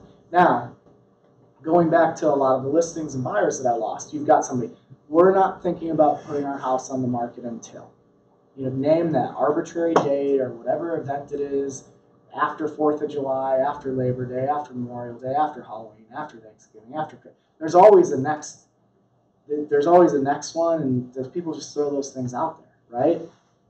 You're going to use the same script. Well, let me just ask you this. I've got a database at my company. Go ahead and put your house in there and try and match it with buyers. It won't be on the market. That no one can call you, no one can bug you, just me. And it's going to try and match your house to that perfect buyer. And if we were to find you a buyer willing to pay your price before Halloween, would you be interested in at least letting them see it? Who's going to say no to that? I mean, no one who has in their head, I'm going to list in 4 months, would say, well, if someone brings me my price today, no, they can't buy my house. Like, no, if someone brings you your price, you would sell. That's what we know about everybody selling anything. Like, I've got my car out there. I would never sell my car, otherwise I wouldn't be able to get to work. Unless, of course, someone wanted to pay me enough to go get a better car tomorrow, right? Everything is for sale at a price. So, like my own personal house, I'm probably going to be putting in here in the next week. Why? Am I ready to sell today? No. Would I sell if someone's willing to pay me what I want for it? Yep. Tomorrow. We can go under contract. I would absolutely sell my house tomorrow. I'm done with my house. I'm just not moving because I've got 2 little kids, so it's way too inconvenient to try and put it on the market and keep it clean. I'm not ready for that right now. But would I sell it? Heck, sorry, I almost said a bad word. Heck yes. Would sell it. Because, of course, everything's for sale. We need to load this thing up with houses like that, right? And then again, it becomes even more powerful for buyers. Now, here's the really cool thing. You have someone, well, I'm not thinking about putting it on the market for about a year. Well, let me tell you, I can put it in this database. And now, here's one of the other things we can do that I'd like to do. And you guys don't even have to do this, but it's a really cool psychology. We'll go ahead and we'll get a listing agreement in place with compensation. If for any reason you want to get out of that listing agreement, it's going to be MLS exempt. The house will not be on the active market. It won't be clicking up your days on market. It won't show for sale anywhere. The listing agreement just guarantees compensation if we match it up with a buyer. And then my errors and omissions insurance is going to cover me in case someone does go look at it. There won't be a sign in the yard, nothing. Now you have a listing agreement on their house. And then you always tell, and if for any reason you're like, I don't really want to be in that anymore, it's gone. Tomorrow, it's never been on the active market. We'll go ahead and cancel that agreement. I'll even give them a pre-signed release for whenever they want, right? But here's the thing, they've already signed a listing agreement with you. So chances are when they do go on the market, you're not losing that one. And then you can tell them, and then when you are ready to go on the active market, we just remove that contingency that says it's off the active market and put another future date on it, and we're good to go. So then we don't even have to do any paperwork whenever it is you're ready to actually go live on the market. So it gives you a chance to start locking up listings before people are. So now it's obviously when someone, well, we're not ready to sell right now. Well, you can't get a listing agreement. Like, you can't lock them in as a customer. You got to wait till they're ready to sell. This program gives you a hook and an opportunity to go ahead and get that listing agreement now. Why not? Why would they? It's like literally zero risk for them. It doesn't cost them anything. They don't have to have pictures done. They don't have to keep the house clean. They don't have to have a sign in the yard. Nothing. The agreement just makes sure that my insurance covers me, and that if we do find a buyer, that both me and the realtor on the other side of my company will get paid. People would turn that down. Yeah. Do we have anything like this for? Sorry. Do we have anything like this for like commercial properties? You can put commercial properties in here. Okay. Let's go ahead and click add. I'll show you what this looks like. Okay, assign to me, street address. So here's the neat thing. People go, well, but if I don't have it listed yet, I don't want any other realtors going over there to try and take my listing. One, we're all in the same company. Don't do that stuff. Do not find a listing in here and go try and get it, because that will not rub us the right way. Okay? But two, you can make it confidential. So you're the only one that sees the address. It's still going to match it with buyers. The system works whether the other realtor can see the address or not. Address, county, school district, bedrooms, bathrooms, and then here property type. Commercial, I believe, is in here. Farm and ranch, land, duplex, mobile, patio, community, co-op, condo, townhouse. No, I guess commercial is not in here. We can have them add it.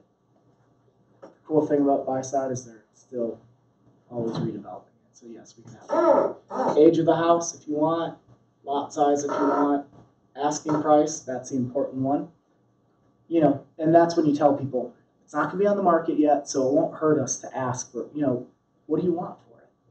Like, if you got this price today, you would move. Like, a make me move price. Zillow does that, by the way. They have people fill it out. So what's your make me move price? That's what we'll put in here. And again, don't worry. No one will ever see that you asked that price in the future when we do go live. So if you want to shoot a little bit higher, this is a good chance to do that. So then when we are ready to go on the active market, if it doesn't sell before then we'll be at that price point where we know it'll sell fast. And you can even put in pictures. Then you click add listing. Showings will start on, let's say they say, well, we don't really want to be active until December, right? That's what you put on there. But if it matches with someone's buyer, send that realtor a message saying, I know I've got showings shut off till December. They're not really trying to keep it clean, but if your buyer does want to go see it, I'm sure I can arrange that. Okay. So that's kind of the nuts and bolts of Buyer Match, and that's how the system can help you capture business. Again, you're at an open house, you've got a database of houses that no one else has access to. You can't find them on Zillow, you can't find them in MLS, you can't find them at Century 21, you can't find them at Keller Williams, you can only find them with me. That's right there. That's a differentiator. That's when we talked about even referrals. So now we're talking about people where we should get their business anyway. How do you position yourself to be that helpful person that's got something that no one else has that can really help their person, right? This is the tool that fills that void. So we talked about why the two main reasons people refer, because a friend shared a financial challenge or a friend asked if they knew a great financial advisor, right? So how do you position yourself as being able to overcome challenges? So the biggest one was a friend shared a financial challenge. So let's say a friend shares a real estate challenge. I've been looking at houses for a while. I'm not really finding anything. I kind of feel like my realtor is not showing me everything out there. What a referral opportunity for someone that you've used this program with. Well, my friend Clayton, he actually put me in a system that had access to all kinds of properties that weren't on the market that you couldn't find anywhere else. I could have him get in contact with you, because now your friend feels special being able to offer their friend something that they can't get anywhere else. So think of what that does to your referrals too. So please, please, please use this tool. It's incredible. Now, the other side of it, the other cool things that this does. One, I'll show you what a listing looks like and how you can send the email. We'll do that really quick. So I click on My Listings, and it's going to take me into My Listings page. Eventually. At some point in the future, it is going to open up the My Listings page.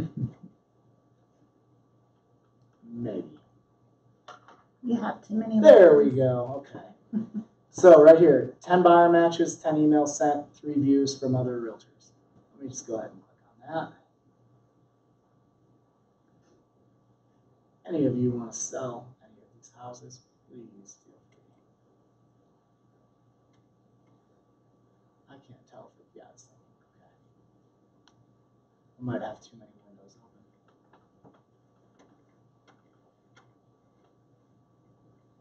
definitely don't have enough patience. Okay. So let's say I just put this listing in and I haven't contacted any of these realtors. It's as easy as clicking select all, send email. And bam, just like that, I'm sending the realtors that represent these buyers all an email saying I've got a listing that matches what your buyer's looking for. But then also I can see here 2 new buyers that have been in. And they say never contacted, and this one says last contacted on. And these are all pretty high percentage matches. A couple more never contacted. But it's Would better you recommend getting pretty detailed with like the criteria when you're entering? when you're putting in a buyer, the more detailed you get, the better matches you're going to get. But on the listing side, what about? I mean, you'd still want to get pretty detailed. Right? It's as good as the data you give it. Because the I mean, more you 3 give bedroom, it. 2 bath, there's Yeah. 100% match. You know. Well, I've got 100% match right here. They're looking in that zip code, 4 bedrooms plus 2 baths plus around 275,000. So that's this house. Since I haven't contacted any of these for a week, I'm just going to go ahead and select all of them and send them all an email. So I'm going to get these never contacted ones. And then all the other ones that I've sent an email, they're going to get another email. Just again, maybe they missed it, whatever. I don't mind that. Message was sent. All right. So now I've sent everyone a message. Now I'm going to come over here. It's that easy. Well, let's say I want to learn a little bit more about this buyer and their realtor, right? So I've got the buyer ID. All I do is click on it. It's 100% match. I'm going to see that this person's represented by, let's see,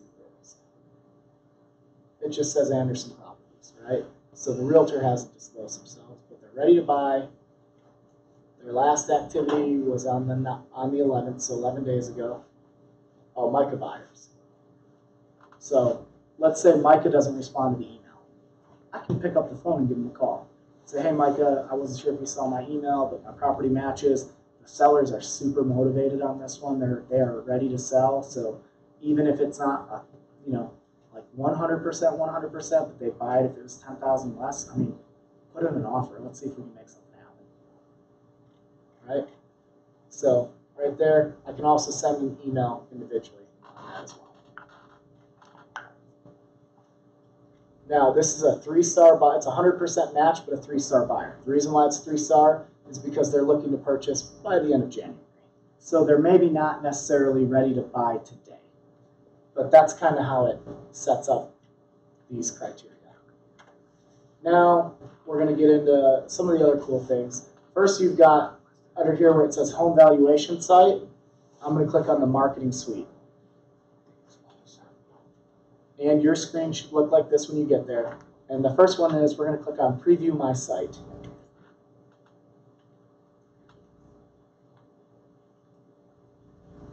And this is your website that you all have. It'll have your picture there, not mine. And you can type in here. You start typing in an address. I'll need to do my own address.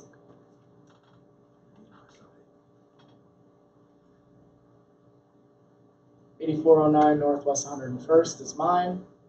Actually, I'm going to do a different address so that way I don't show up as the owner because I've already claimed mine. It'll help me show you a little better. We're going to do 105th. Actually, I'm not sure if that's even in my name.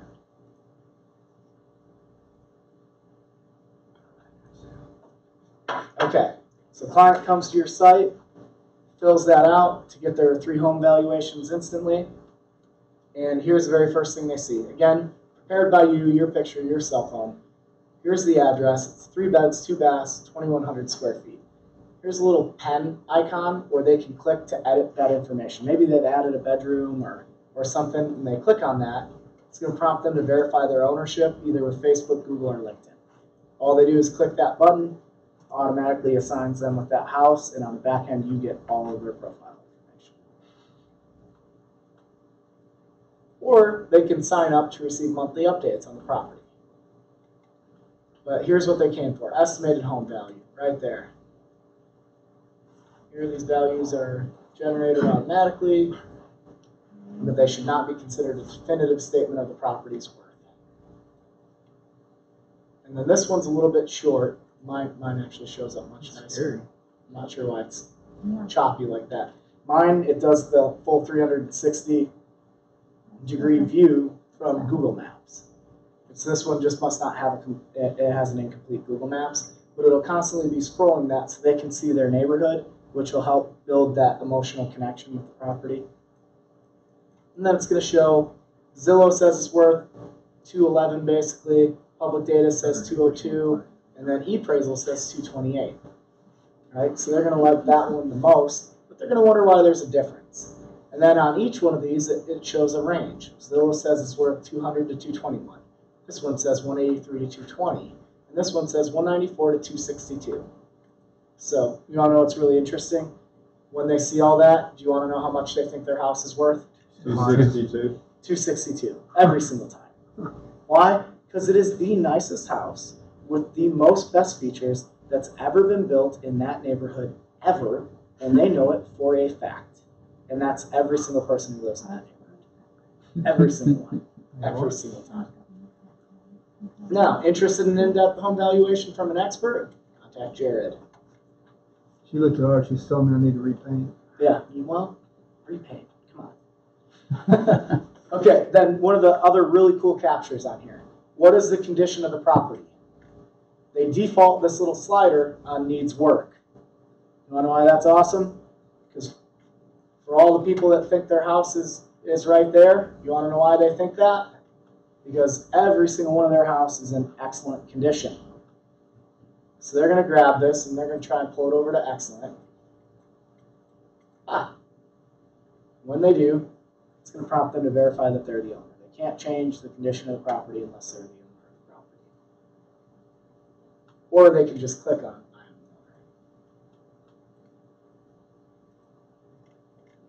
Then it's going to show them a buyer heat map. And it's just like a weather map. You know, when bad weather's coming in, the darker red it is, the more severe the weather is. That's kind of like this, but that's where the most buyer activity is. The darker it is on the map, the more buyer activity there is. You can see this property is in one of the more active markets. So those change all the time, but right now there are a lot of buyers looking where your house is, Mr. Home Seller or Mrs. Home Seller. So they can see that, and then it's got some charts here that just kind of breaks down the data a little bit more. And then the really impressive part of our reports are buyer activity in the last 90 days. This is buyer activities established on our website, ranging from online inquiries, showing visits, open house sign-ins, etc. There's been 114 million on our site in the last 90 days. There's been 162,000 on our site in the last 90 days that have been within a 5-mile radius of that address. There's been 47,000 in the last 90 days within a 5-mile radius of that address in your home's price range. There have been 20,000 online activities within a 5-mile radius of that house within the home's price range and looking for 3 bedrooms. That is wickedly impressive compared to anything any other realtor has to show. If you can find me a realtor anywhere else that can show someone that they've got 20,000 online activities on their site for people looking for a house within a 5-mile radius in that house's price range and for that amount of bedrooms, I'll call them a liar. And if someone ever tells you, well, I showed this to someone at Keller Williams and they said they've got twice that many, and you say, well, tell them to show you. Because they can't. No one else can show this but us, which is awesome. And then here you've got supply side trends, just showing what's going on in their market quarter over quarter, median price, and then nearby sales on the map. And then it's going to be down here as well. And they might even think, well, my house doesn't compare to this one. Why is this on here? That's why they need to talk to you, the expert. Because no automated valuation model knows that this house shouldn't compare to this house, even though they're that close. And they shouldn't, too. this is my neighborhood. So there, you can see it. And again, contact you or receive monthly updates on the property.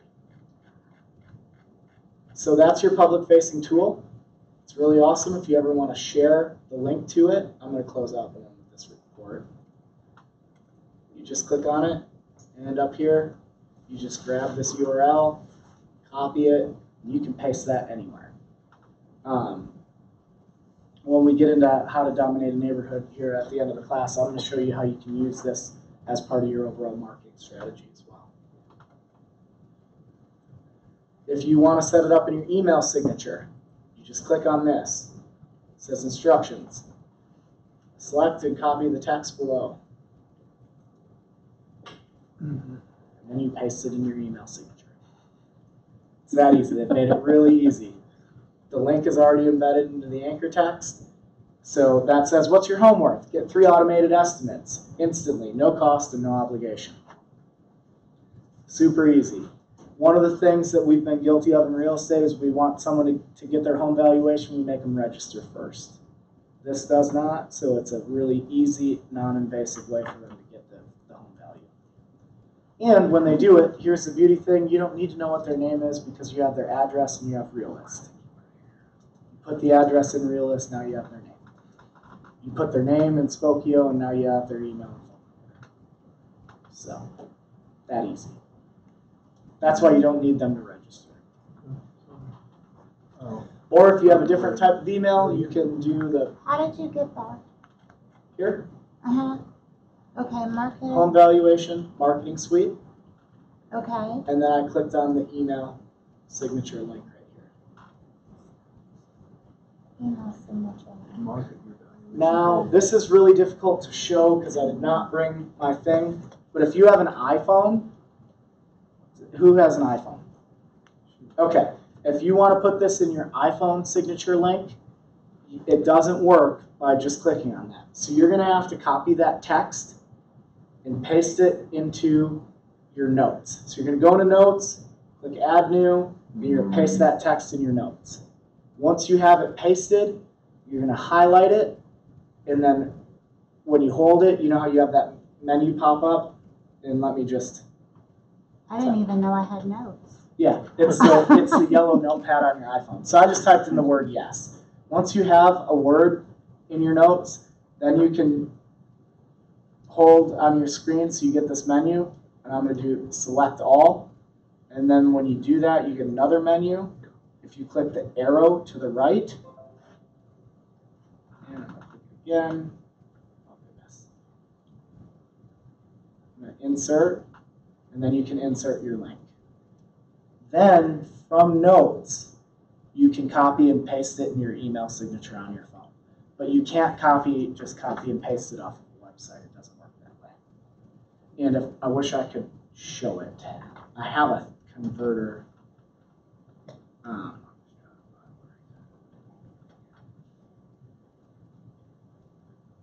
I might have to do a short video on that. They have videos on all of this stuff in BuySide. If you click up on by your name, you've got the help, and inside help, there are all kinds of training videos. I think we got an Apple TV here. You know, screen share if you wanted to. Yeah, I can never get my phone to work on that. Have to be connected to the same network. Well, I know I am. I mean, I've tried it 100 times. Ah. Anyway, Hey, I have just for several things, and I can never get it to work. Okay, so you have that on your email signature. Then every email you send out, that offer's on there.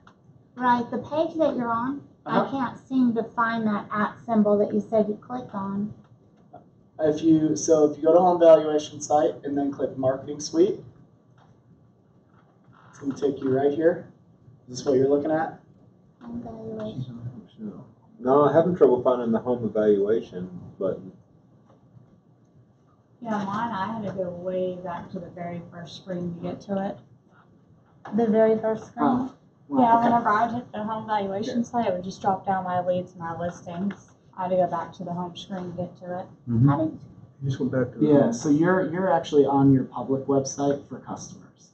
Okay. This is your Once you go to buyer your home page. site. See home valuation site, well, you're already actually there. And instead of clicking on, so when you click on preview your site, it's gonna pop up where you were at. But instead of clicking on that, you click on email signature. And there it is. And it's copied.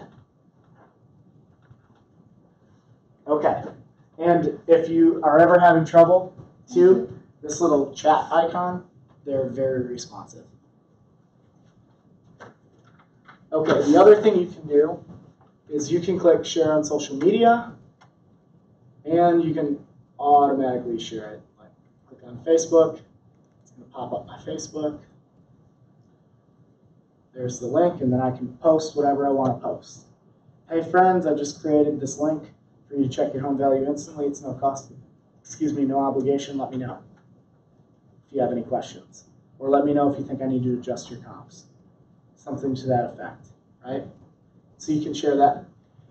I have not actually shared that on my personal Facebook yet, but and I don't know. I don't know if maybe my friends are different or if it's just my own self-limiting beliefs, but one of the ladies in Ada shared it and had 25 people fill it out.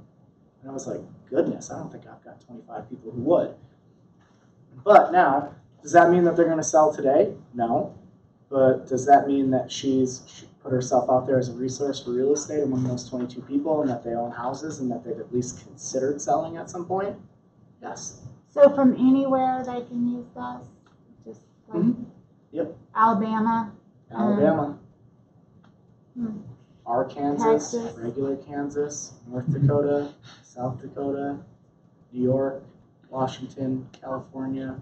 Oh, I just clicked down, I got it. Oh, the Arkansas and regular Kansas? I don't know how it's the exact same word, spelled the exact same way. I don't know how you can pronounce one Kansas and one Kansas. It doesn't make any sense to me. I'm kind of confused about the whole Miami thing. Oh. You're in the same part of the country, spelled Miami, Dashboard. but it's Home Miami. valuation. Use the following methods to Oops, sorry. Alright. Watching a video? Yeah. There are videos to help you with every single part of the system. Okay, Valuation. so back on track. This is on Turn the Facebook. You can volume share it on Facebook. You can share it on Instructions for LinkedIn. HTML email. Right click. So Okay. In the help section of this, if you click on help, and if you join their Facebook community, which is called, I believe it's just called Buyside on Facebook, you will get, everyone shares their ideas. And so the people who've used this, the different things they've posted, they share them, the ones that work.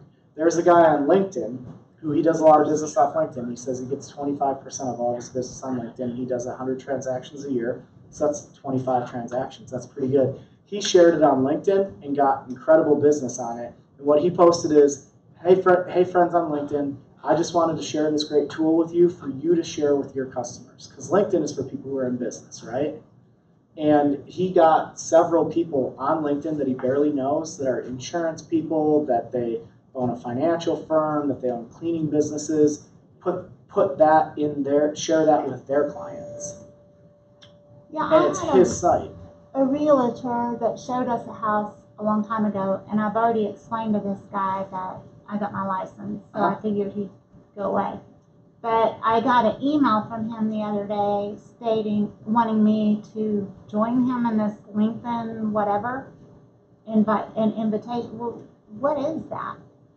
I have no idea what he's saying. It's LinkedIn's just a social network. It's probably just a group for people who are realtors. Okay. There are those. I don't know. Yeah. You don't have to join it. Now you'll see on my Facebook, if I share this, that it's only going to go to potential sellers, because that's a group I have set up on Facebook. Or I can make it only me or, anyone. I'm just going to go to the world. But, so you can share it on social media easily that way. Or if you have a website and you would like to have it on your website, here's the code to put it in, that you'd put in the back end. I don't have a website. I yet to find them to be effective because you're competing with Zillow. and Zillow's got more money, time, and resources to spend on generating customers than I do. So this is your site and your back end on BuyerMatch and what you can offer to people. One of the things I thought was a really cool idea, and going back to those core 16 people that you have, what if one of them were to put this in their email signature for you? Right? Just to give you access to their entire book of business every time they send an email. Those are really easy things to do, easy for someone to do for you, that then if any of their customers are ever wondering, it's no cost, it's no obligation, it's easy, you can just offer it to them. It's a huge way to expand. Then when you have your insurance person, who you're helping them get homeowners insurance policies, they're letting you know when those people are thinking about selling. What if they just put that in their email signature for you? A really good referral partner, someone who's willing to invest in your business, is going to do this. Someone who's not, might not be someone you want to give all your business to. Right? And again, it's a great way for you to just get it out there and access other groups of people that you don't even know already. And if then I'll show you too, under my leads.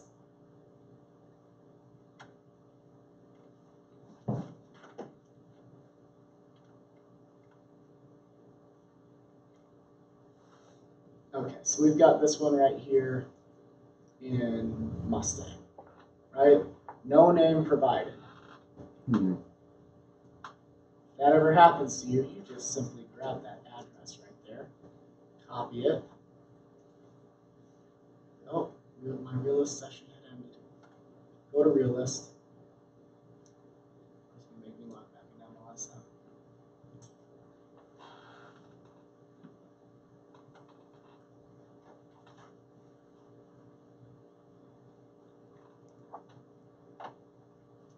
Here I am in realist. Once it finishes loading. I should have brought my own laptop. I have a real patience problem. Okay, so right here under address, I'm just going to paste in that address of the person who filled out my form but didn't give me their name. All right. Does that say Chance Cordell? Mm-hmm. Okay. So now I've got his name, and I've got his address, so I can already send him mail about how to get your house ready to sell and why to use me. But then I might even just go to Facebook, put that name in there, and search it. And now I know that Chance works at Halliburton. And you can see I've already sent him a friend request. This is someone I met at my open house. I have his wife's name already. She signed it, not him.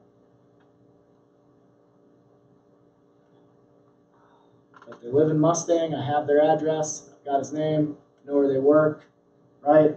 Should have been a PI. That's about all I think you would like. If you're in real estate and our job is to find people who have houses that are thinking about selling them, right there, that's all the tools you need to be able to start working on that for business.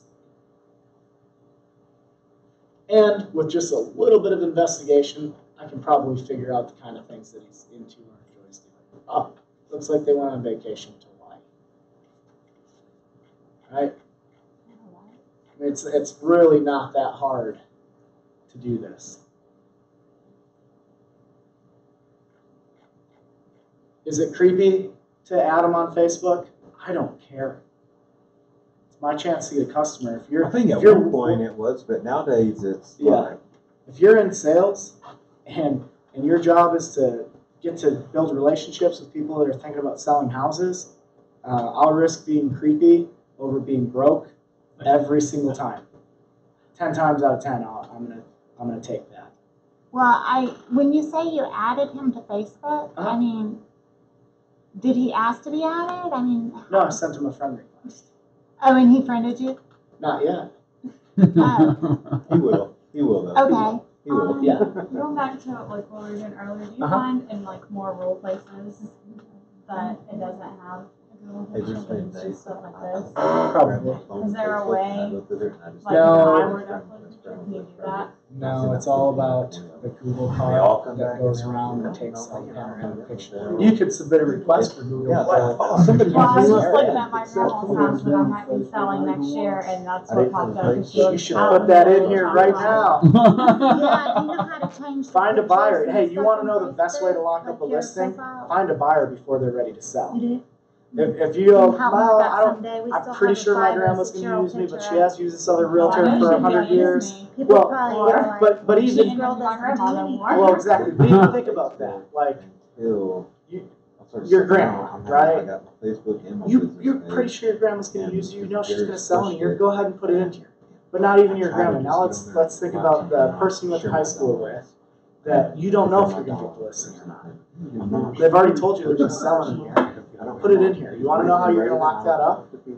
By calling and saying, hey, I know you said you weren't thinking about selling in a year, up 6 months I'm ago, not and I know gonna it's share still family 6 months till then. photos, But I went ahead and So started people- marketing your property for you anyway, internally, Some people and I can, think I found a buyer. they're getting to know you. Because the other realtor they're considering using, that they've told the exact same thing to, has done this much to try and sell their maybe house. after the fact, I guess. And then, I don't we go wanna back to know where the we're going and what NAR, we're doing. Survey of home buyers and home sellers too. They also ask, My dog. they survey more than just how many realtors a person knows. One of the questions they ask is, how would you rate your realtor on a scale of 1 to 10, right? So only 40% of realtors are rated a perfect 10 out of 10. I say only. That's actually a lot. I rated a perfect 10 out of 10 from the NAR Survey of Home Buyers and Home Sellers. But then it gets even crazier. Of the realtors rated a perfect 10 out of 10 by their clients, 68% of them, and this is on the listing side, still just wish their realtor had tried to sell their house. What do you You're a mean? perfect 10 out of 10. Your client is saying you could not have been any better of a realtor, but they still just wished you'd tried to sell their house. I don't understand. If their house sold, then So if I put a sign in the yard and another realtor sells it and I collect a big commission, did I try and sell their house? yes. Do they think I tried to sell their house? Because don't live under that assumption. One of the biggest wrong assumptions realtors make is when you sell a house really fast, that your client thinks you did a great job. Because they don't. They think, they didn't even have to hold one open house and they made $14,000 and I walked away with $8,000. And you're like bragging on Facebook, sold in 3 hours, I'm so wonderful, and your client's seething. So how Don't do be you- that person. How do you beat that? You go to work trying to sell it. That's how you let them know what you're doing. Right? So that's what I was talking about. She's like, well, my grandma is going to sell her house in a year and she's looking up on Buyer Match. I'm like, put that house in there. Because how do you beat that? You show up with buyers yourself. The reason they think we don't try and sell is because we're not the ones showing it. You want them to think that you tried to sell it, bring a buyer. And that's what the system does. When you say bring a buyer, you be the one to show it. You bring Sometimes, or you say, Grandma, I know you weren't going to sell your house for 6 months, but I already went ahead and started trying to sell it for you anyway, and I found a buyer. They're represented by another realtor in my company, but I've said, you've got to see this one before you buy anything. Would it be okay if I showed it? I'll let you know you're working. You're working your butt off. You don't even have the listing yet, and you're already working. So you think that person's going to think you didn't do anything to try and sell their house? But then what I was saying is now you put it with someone that's not your grandma, where it's not the guaranteed they're going to list it with you, and you go to work and start trying to find buyers. I know your house isn't even on the market yet, but I went ahead and I started trying to find buyers for it, and I think I found one. Would it be okay if I showed it, but before I show it, I do have to have some kind of compensation in place? You've already done more than they think a realtor ever does. Because what they think a realtor does is put a sign in the yard, put it in MLS and Zillow, and pray someone else sells it. That's all they think we do. But when you put them in here, you've got a listing or something in writing with them, right? Not always. Sometimes. If you have one that you know is coming up and you know they'd be willing to sell, why wouldn't you try and find a buyer for it? That's my philosophy. And if you end up not getting it, they list with someone else, take it out. Well, I just want to be sure I got my commission. Yeah. Well, you don't show it without an agreement in place. Absolutely. Right, okay. But I mean, if you're competing for one and you don't think you have the listing yet, put it in here. See if there's a buyer that matches up with it, and then say, hey, I've got someone who wants to see it already. You ready to sign? Like if you know you're competing with another realtor, they're doing back-to-back appointments, no other realtor's walking in there with a buyer. Or if they are, they're getting it. Right? Be the one that gets it. Anyway, so one other thing you can do with this is, I just posted that to Facebook while we were sitting here. Uh-huh. I already had one evaluation. Really? See, that's why I said it's probably just my own self-limiting belief on posting it. It's from an old high school buddy who lives down in South Texas, but Hey, that's okay. I'll Hey, email him later. Yeah, email them later and say, hey, I don't know if you're thinking about selling or not, but through my company, I can have a great realtor come talk to you. I was just curious how it would. Yeah. And it did. It does them everywhere, yeah.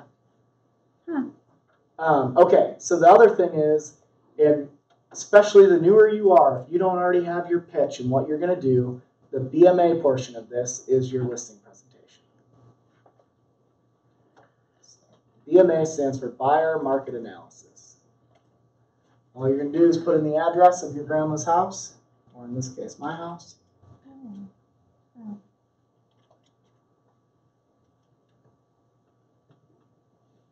I get this call and question a lot is, I've got my first listing, I really don't know what to bring or what to show them or what to take.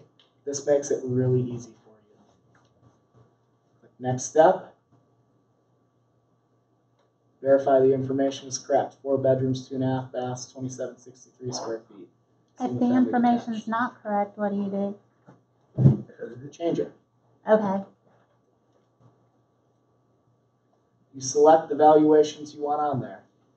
Zillow, I want all the low ones. I don't want to put the high one. I want them listed as low as I possibly can so it'll sell quick. Your estimate. So this one, like on this one, yeah, I'll put an estimate. Especially if my estimate's higher than these three, that makes you look really good. So 189 is the highest. I'm going to go 190 to 195. If it actually estimates out like that. Now, I have had one where the people have their house listed currently with someone and they reached out to me, which means I can talk to them, but you have to be extremely careful because you can't say anything about the other realtor. You can only say what you do. All right? And so I said, well, I'll go ahead and I'll send you over a buyer market analysis from the program that we have and let you take a look. I did not put my own estimate on there because I don't want anything showing that I say I can get this when their house is currently listed with someone else, right? But I put the Zillow on it, and I put the public data and the e-appraisal, because those are automated. Then it's going to calculate featured buyers in the range. Since my range was 5,000, it's not going to bring in that many. But I would say anyone looking 170 to 205. So 2 featured buyers. Now, let's say if I want it more impressive, you can just try and pull in as many as you can. The more of us that put our buyers in here, the more buyers show up on these reports, which means the more listings we capture. Like, if you all put in your buyers, it helps me capture a listing. If I put in all my buyers, it helps you guys capture listings. We need to use this as a team to all do better business. You click Generate PDF, and it's going to pull in a bunch of data, and it's going to be extremely similar to the one we looked at that they can get on their own. But there's one part that's different. Well, a couple parts that are different.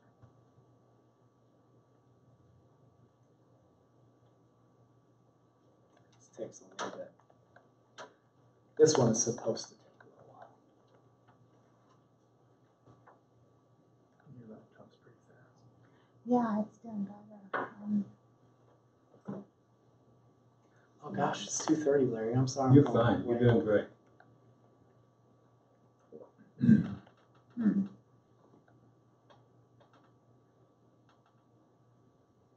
Okay. And then I'm going to click View Report. And here's my listing presentation. I can print it and bind it with the binding machine that's over there, or I can send it to them via email ahead of time, or I can bring it and have it on an iPad ready to flip through the pages. But real-time market report for 8409 Northwest 101st Street. Here's all my information automatically on it. Here's a page that says why list with us. Already pre-written, ready to go for you. Do not hand this to somebody without reading it though. Please read what's on here because they just might ask you a question about one of the items in here. So you're going to want to go ahead and know what's on there and make sure you know the answers. Why list with us? Reputation. What do you mean reputation? Well, Berkshire Hathaway has only been in existence for 4 years, going on 4 years as a real estate company, and there's only been 3 Harris Equitrend polls in that time. What Harris Equitrend polls do is they rate the best of every single thing out there. The best canned tomato soup, the best real estate brokerage, the best car insurance place, the best homeowners insurance place. And it's all done by consumers. And of the 3 polls that they've done since Berkshire Hathaway has been in existence, it's won 2 of them. And that's called the Harris? The Harris Equitrend poll. It's the largest polling company in the world, and they just poll consumers on everything. Okay, why is that important? Because Berkshire Hathaway, having been in existence for not even quite 4 years and winning it twice, that means that our name is so good that even though our competition of Coldwell Banker, which has been in business since 1908, and Century 21, which has been in business since 1980, and Keller Williams, which has been in business since 1989, and Remax, which has been in business since 1985, even though those companies have actually done business with the mass consumers and have had brand recognition for forever and have been out there and been known to be real estate companies, the consumer still thinks we're the best. Commitment to customer service. You want to hear something fun? What's that? Of course, I was at Ada Glen Convention in Amarillo, which Yeah. is now up. That is now us, yeah. Ada sold mine. I've been talking with one of the agents out there about selling my mother-in-law's house. Uh-huh. It's already in here. It is? See, that's good. Our Texas branch has been using it a whole lot more. We've got 42% of all 600 realtors in Texas are putting in their buyers and their coming soon listings all the time on here. It's powerful. Did you ever work with Sandra Dawson? She worked with Ada Sold Mine, yeah.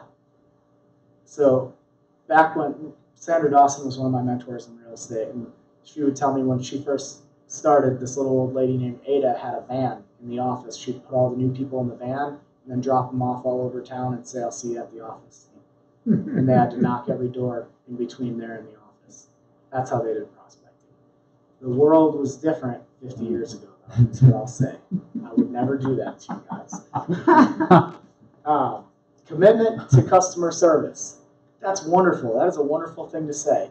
What are you going to do for customer service? That's why I say read this. Be able to answer if someone says, well, what do you mean commitment to customer service?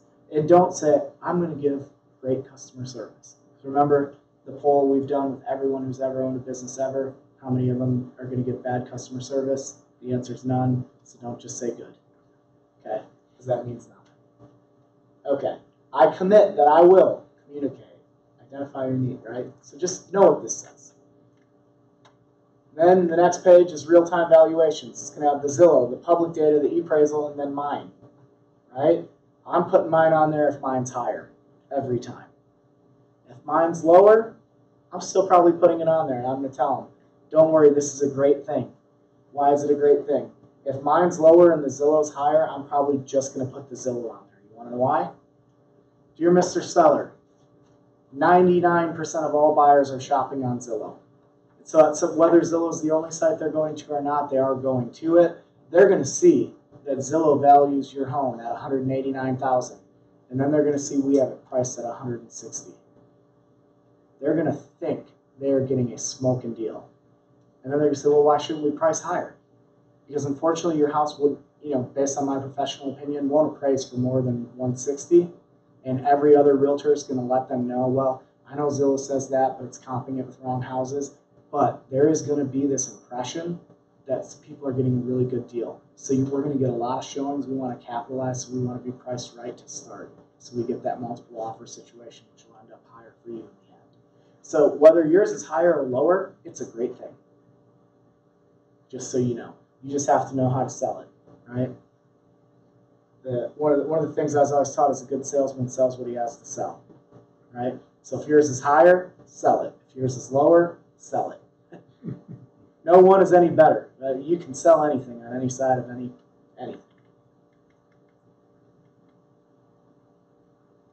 It's going to have that same heat map. It's going to have the online activities. See, so I did my house. My house is only a little bit further away from that house, and this already has 14,000 more people doing online activities in its radius. And then here's the kicker that's going to help you hopefully win the listing, is for potential buyers actively searching. Now, I did the biggest range possible with foreign buyers. I recommend having it the more realistic range.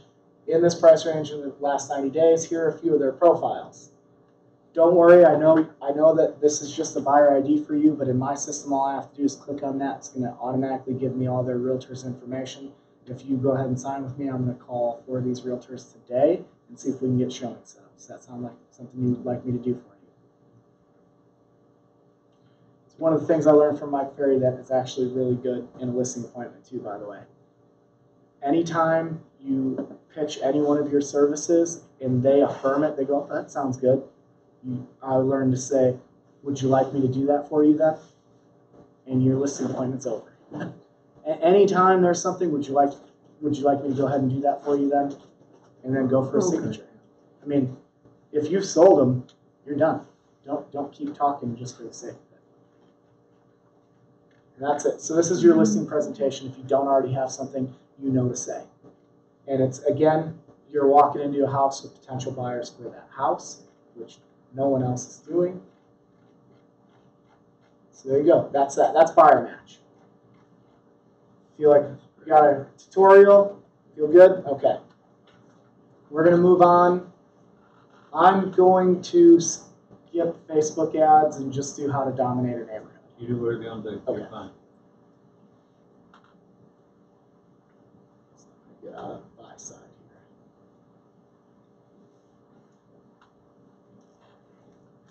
here. Okay. How to dominate a neighborhood, the class I do, we're going to use some Facebook ads. So I think if we just do this, we're going to kind of cover both, although I won't get as in-depth into Facebook ads. Okay. So I'm going to click on my Facebook business page here, and I'm going to show you some of the capabilities that you have to do. And when you use this a lot and run a lot of ads, you'll get messages like this. I promise I did not fake this for you, but someone has reached out, so I might have potential business. What services do you offer? Does your group offer rentals or leases? Right? Sometimes I get, do you sell houses in this neighborhood? Just randomly, because I run a lot of ads. I will answer that later. You can see all of these.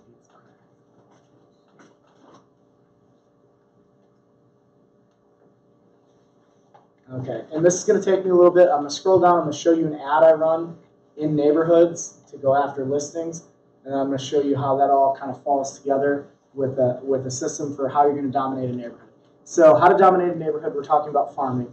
We're going to talk about kind of geographic farming from a sense of snail mail, online, hitting them online. You can knock doors in there, how to approach, how you're going to position yourself as the expert, where you're going to be, okay? So one of the first things I'm going to show you is how to use the buy-side tool in an ad that targets just people that live in that neighborhood. It's going to take me a little ways to get down because I haven't run a seller ad in a while, because I've got 5 listings right now and a couple others coming up, and I really need those ones to sell before I try and get more because I'm feeling like I'm failing. So please sell my listings. Please. Pretty please. I remember that house. Yeah, you held that one with me. I held a couple of those actually. Not that one. We're getting pretty close here. just got to go back in time far enough to find it. Okay. Here is a great seller ad. Only run it if you actually have a buyer. So how do you pick a neighborhood to farm? First, we're going to look at the anatomy of the ad, right? I need your help. I have to find a 4-bedroom house with a pool in Edmond Santa Fe High School for $350K or less that is move-in ready. Who wants to sell their house? In parentheses, very important, clients have seen everything on the market. Picture of the kid in the pool is because they want a pool. You want a picture relevant to what people are looking for. I just found that online. It's pattern interrupt. You post with pictures get way more interaction than post without pictures. I have emojis, I have asterisks, I use all caps. Anything I can to draw attention to this as they're flipping through Facebook, because this is going to show up in their status feed as if one of their friends posted it. Okay? And then to see how this produces, it got 20 engagements and 90 clicks. I put $60 behind it, and I got listing leads. So you'll see Donna Jones Vaughn said, interesting, maybe. Click on see response. It's going to take you into my Facebook page Messenger. And I'm jumping ahead. I want to show you the results a little bit. I always like to show the results before I show the system so you know that it works, so you listen a little bit better as we go through how to do this. Okay. Let's scroll up to the top of our conversation. Hey, Donna. I saw your post. My husband and I are thinking about listing our house in the fall, maybe 4-bedroom, amazing pool, blah, blah, blah, blah. I understand buyers looking and they're struggling. Are you in Edmond Santa Fe High School? I already know they're in Edmond Santa Fe High School. I'm just trying to ask her an easy question to answer, right? Because I targeted houses that are in Edmond Santa Fe High School. I think we are. It's Glen Eagles edition off Memorial and Western. Do you have a specific price in mind? I already know what it's going to go for, right? I know it's in Glen Eagles, and I know it has a pool. Do you have a specific price in mind? I'll call the buyer today. I will have to visit with my husband on price. I don't feel like my house is show ready today. The address is 14701 Glenmark Drive. Right? I've got her name, got her address, perfect. People do not believe that this happens, so I have to read it out loud. It's insane how much information they give you. It's an older home with updates, 2 living, 2 dining, 2 fireplaces. There's a picture of the pool. There's a picture of a McDonald's Monopoly piece, I think. I don't know why that's on there. Then she says, I have a few pics of the backyard. Sorry, I'm not good at this. There's a picture of the pool, the waterfall. So where is this? In Glen Eagles edition. Where's Glen Eagles? In Edmond, and right next to Santa Fe High School. Do you have a picture of the kitchen or the front of the house? She said, I'm at work right now. I'm scrolling through my pics. I found the pool ones, but that's it. They've got new countertops, so they've updated it. You can call me. Is that not a good listing lead right there? Only do this if you have a buyer, though. Okay. So we talked a little bit more. They decided they didn't want to list until the fall. Guess what? It's the fall. And I've got her phone number. So how do we get to this? I'm going to go, let me find where my list is. Okay. How do you pick a neighborhood to farm, right? How do we get to this? You need to find a neighborhood that's going to actually produce you an income and be worth your time, energy, and money. Okay? So how do you do that? I want you to log into MLS in the matrix right here. And I'm going to go to search residential quick. Okay. I do not know if anyone actually has hard data on how well farming works and if you send everyone postcards, what you should expect to get. All I know is what my coach told me. My coach said if you're really good at farming, you can get 10% of all the listings in the neighborhood. And then I was told if you're really, really, really good and you dominate a neighborhood for a long time and you get 20%, you are absolutely killing it. So I would say 10% should be what you should expect if you're doing everything right. Shoot for the low end, and if you get the high end, that's gravy, that's the cherry on top. Okay, so we need to find out if getting 10% of the listings that sell in a neighborhood is worth your time and money, right? So how do you pick a neighborhood? One, you should do somewhere geographically close to you. If you're going to list a lot of houses there, you don't want to be driving 49 miles to get there. But it doesn't have to be the neighborhood you live in, and it doesn't have to be the next neighborhood over. But yes, you do want somewhere at least relatively close. Last time I did this class, I picked Cobblestone, because Cobblestone is right next to my house. So I'm in MLS, I'm in Quick Search, and I'm going to click on the map. I'm going to draw a map around Cobblestone, because I need to figure out if this is going to be worth my time to farm. And you can do the same thing with whatever neighborhood that you so choose. I like it that it's by my house too, because the local businesses that are around Cobblestone are local businesses that are around my house, meaning I frequent them. That's something we're going to talk about at the end of how you effectively geographically farm. I'm going to draw around Cobblestone here.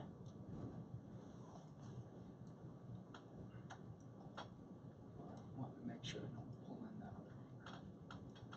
What did Yeah. you go into, market stats or? Nope, I just went into residential, quick search. So search, residential, At the top, we're looking at.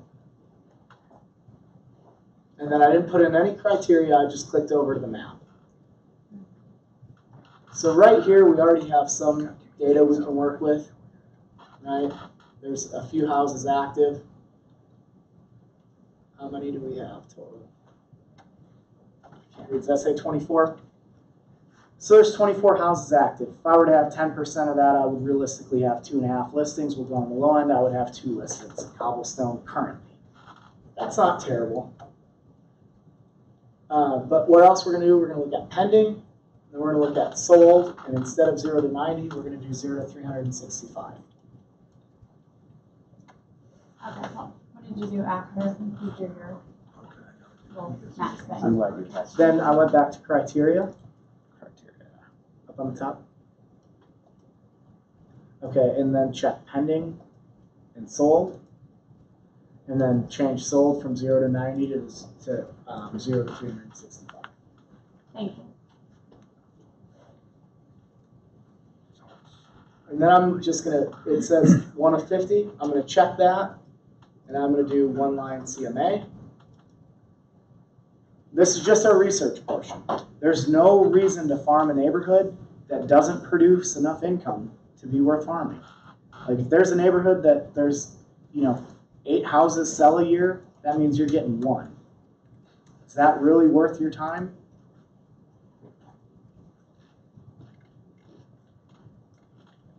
Depends on how much the house is worth, I guess. So here for sold properties, what does that say? 24 houses have sold there in the last year. I didn't include the whole neighborhood either. I probably need to go back and adjust my map because last time I did it, it was 54. So 24. I think if I farmed the neighborhood with this system I'm going to show you, I would realistically get at least 3 of the listings in the neighborhood, right? So if I'm going to get 3, the next thing I'm going to do is I'm going to look over here at averages. The average sale price in this neighborhood is $360,000. So if I'm getting 3, I pull out my calendar. I do this on my calendar, on the calculator on my phone. We've got 1 million in volume. Now the average commission I'm probably going to get on that, we should say 3%, right? But sometimes things change. You gotta kick in this to make something work for somebody. So I'm going to do 2.9%.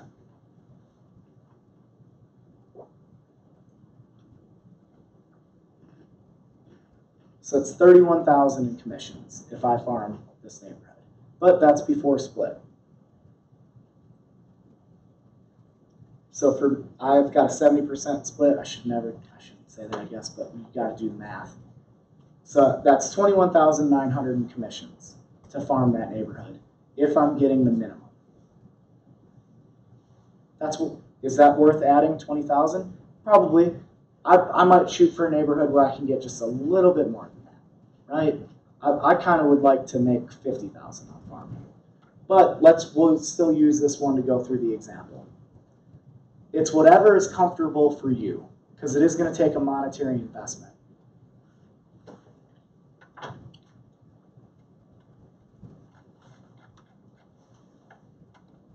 And again, I did not include the entire Cobblestone neighborhood when I did the map. it's this part too. Because last time I did it, there was 50 in there. So it came out to about 48,000, which was absolutely worth doing. Okay, so now we've got our, that's all I need to know to pick out a neighborhood. Really, it is. I also am going to come back to my one-line CMA.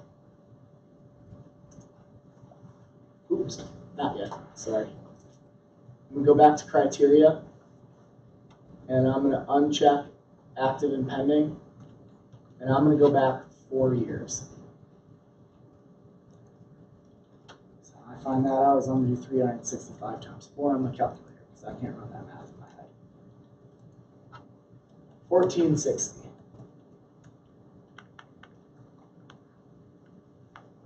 Come over to results, and I'm going to check all the ones on this page. I'm going to go to the next page, check them all, and then I'm going to click export. Copy of agent single line, and I'm going to click export.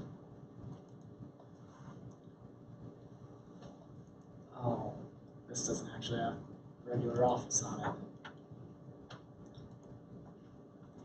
After clicking on, you hit export.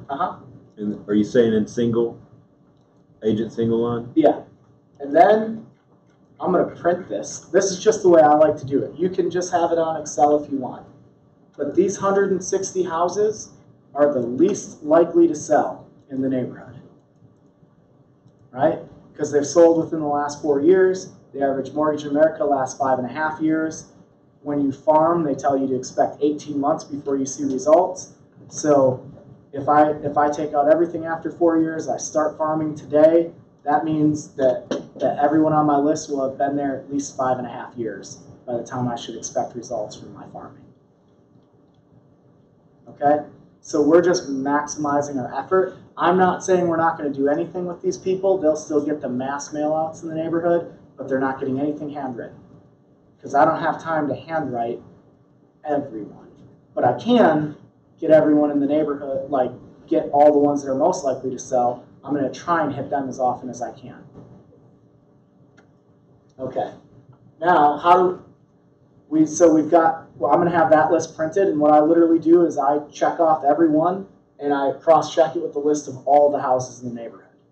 So how do you do that? I'm going to come over to Real List and close out this report. So most people use Real List, they use the quick search feature. I'm going to go to the My Search feature. And I'm going to zoom out on the map here. Uncheck that property.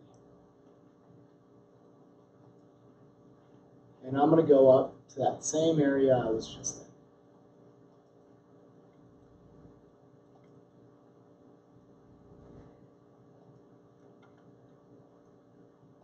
Go to my pen.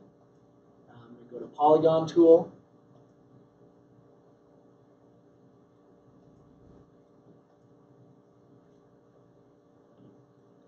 And I'm going to draw the same area that I did on my MLS map.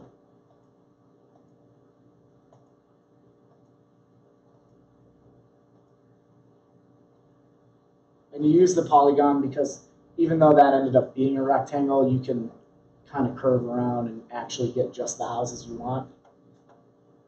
Ooh, I didn't end it perfectly. Okay. So there, now I've got a shape. And I'm just going to come down to the bottom where it says search, and I'm going to click search. And it's going to give me every house in that shape I just drew. So here we go. I've got all of my homeowners. That's taking a little bit. 520 houses in there. And I did a little bit of a bigger shape on this than I did in the MLS. For some reason, I didn't pull them all. See, here are all the addresses that are in there. And what I'm going to do is I'm going to click export. And I'm going to do 2 different exports for this. The first one, I'm going to do the grid, because I need the address. I don't care about beds. I don't care about APN. subdivision, I know where I'm at. School district, I don't care about. I do want the MLS listing indicator on, because all of those I'm also going to cross off my list. That means they're currently listed, so I can't send them personal handwritten mail anyway. I'd be violating ethics code with that. All right, and so I'm going to click export.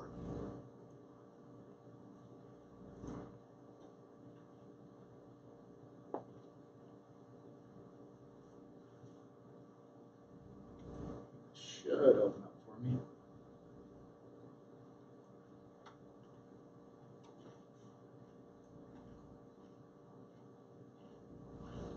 Well, whenever it opens, what I've just done is I've created my mailing list. Now I've got the mailing list to mail to everyone in the neighborhood. I've got it on Excel. I can give it to Jennifer Sander, and for 60 cents a postcard, I believe it is, I can do a postcard that hits every single person in the neighborhood. There was 504 or 520 on the list. So this is we're still kind of in our research, right? So we're at the commissions made, but we want to do 520 times 0.60.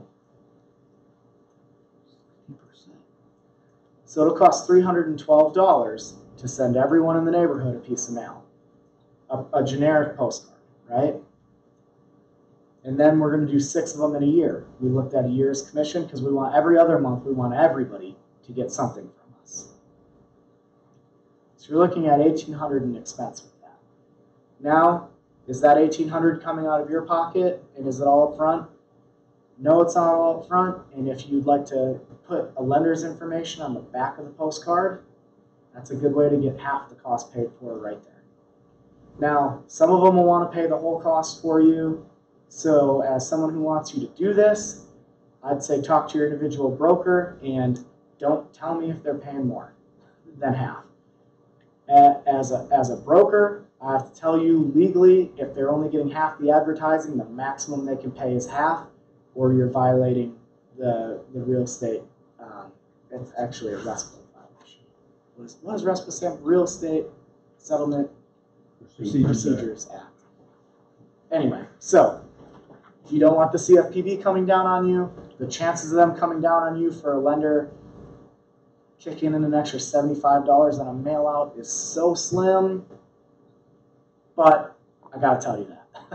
I can't not. I'd be not doing my job if I didn't. Okay, so now you've got your mailing list, but then the other thing I'm gonna do is I'm also gonna print this out, and I'm gonna cross off all the ones that have sold in the last 4 years. So now I've got my hand mail list, and I've got the owner's names on them. So it can say, Dear Judy, I just wanted to let you know that your neighborhood is a neighborhood I've got some buyers for, and it's a neighborhood I'm very passionate about selling in, and I thought that you might be someone that might be interested in selling sometime in the future, so I wanted to give you access to this wonderful tool I've created, and you can send them to your buyer match tool for them to do a home valuation.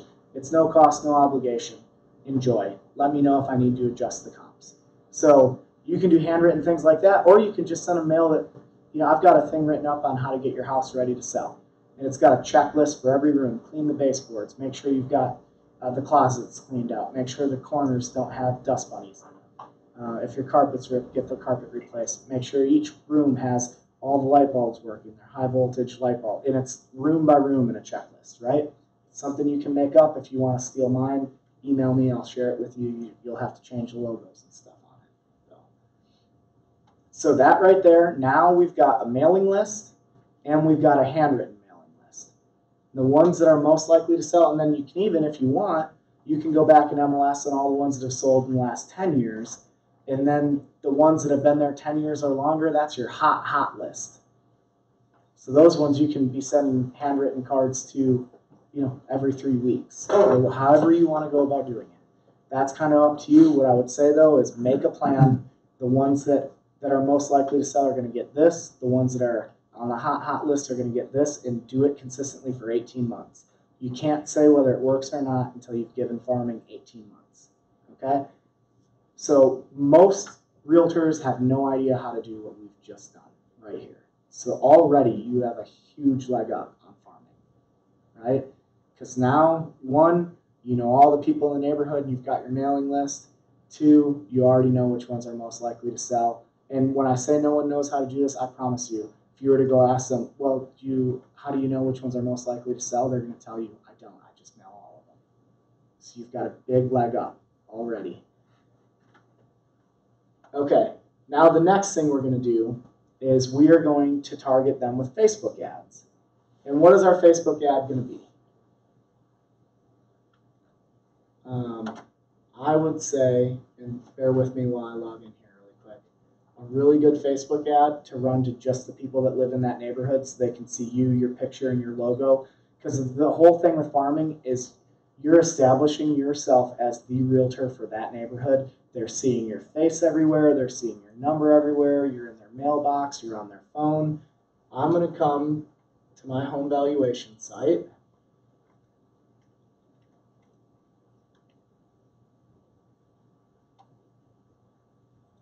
Right? And this little, to give you a preview of what the ad will look like, I would say it should look a little something like this. Right? Pretty simple. Already made for you. What's your home worth? You want to hit everyone in that neighborhood with that, just all the time. And when your ad audience is really small, which I'm going to show you in just a minute, it does not cost a lot to put this ad in front of them. That was 520 houses in that neighborhood, meaning realistically we'll have about 700 to 800 people because not all of them have 2 owners, but we can get all the owners. We'll have an audience of 700 people that live in that neighborhood on Facebook. So when you write this ad, it doesn't just say what's your home worth, it says cobblestone homeowners.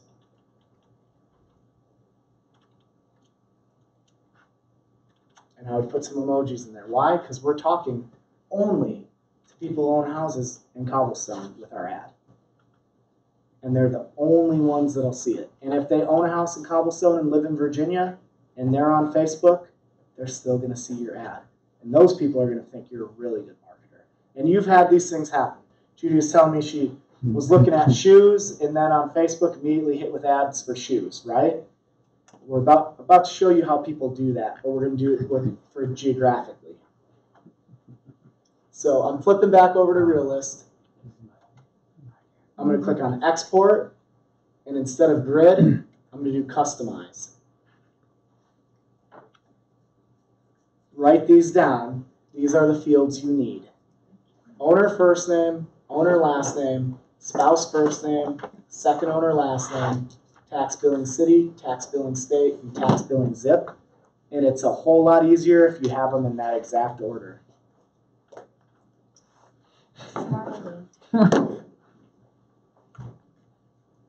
Write them down, like, Yeah, write them down, take a picture I'm on like, your you're phone. already spouting them off too fast. I'm like, I'll snap a photo. Do you find a lot of people contact you asking you to stop sending them stuff? I've had one lady ever ask me to stop, and I will tell you, if I was farming a neighborhood that had 520 houses and 180 of them asked me to stop, I'm going to still farm the heck out of it because I've got 410 that still want to get my message. So you gotta stop sending Oh. to the other ones then? No, why? So that's my philosophy. You have to understand, I used to do door-to-door sales. And I did business-to-business door-to-door for a while too, meaning I'm walking in during business hours, trying to find the owner and taking up their time while they're trying to make sales. Do you know how many of those people are so mean and say, walk right back out? You walk in and they see that I've got a folder, they walk out, get out of here. And I stayed every single time. You know how many of them eventually said that that I didn't necessarily sell everyone, but they would hear my pitch because they said, I can't believe you stayed. Well, people respect a persistent salesperson. And if they're mean to you, if they bow up and you just immediately crawl out, they don't respect you at all anyway. And I've had one person ask me to stop.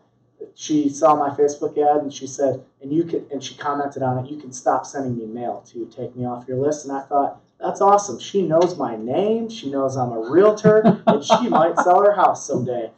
She knows me well enough from my mail that she recognized me on my Facebook ad, so it's working. For me, that means what I'm doing is working. I don't care. If you've got haters, you're doing something right. That's what we know about the world. If someone's upset about it, you're doing something right. Okay, now I'm going to click Export.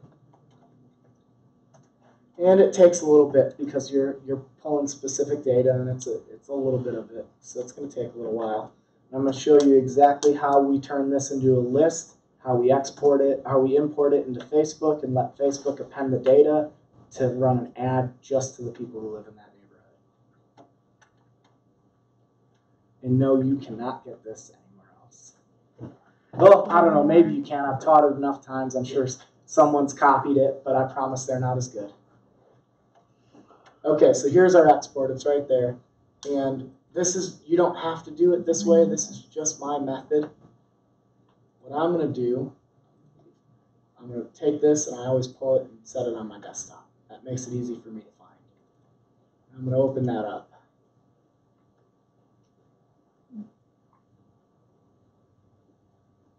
And in theory, it's going to open.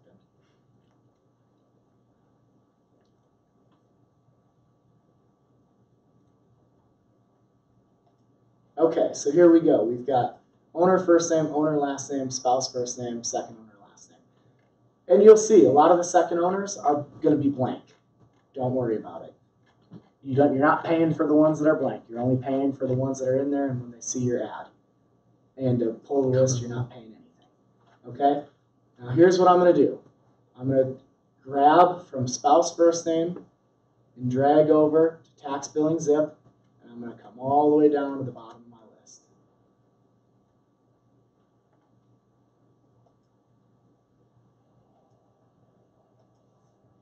And what I'm doing is I'm putting the first owner and the second owner each on their own list.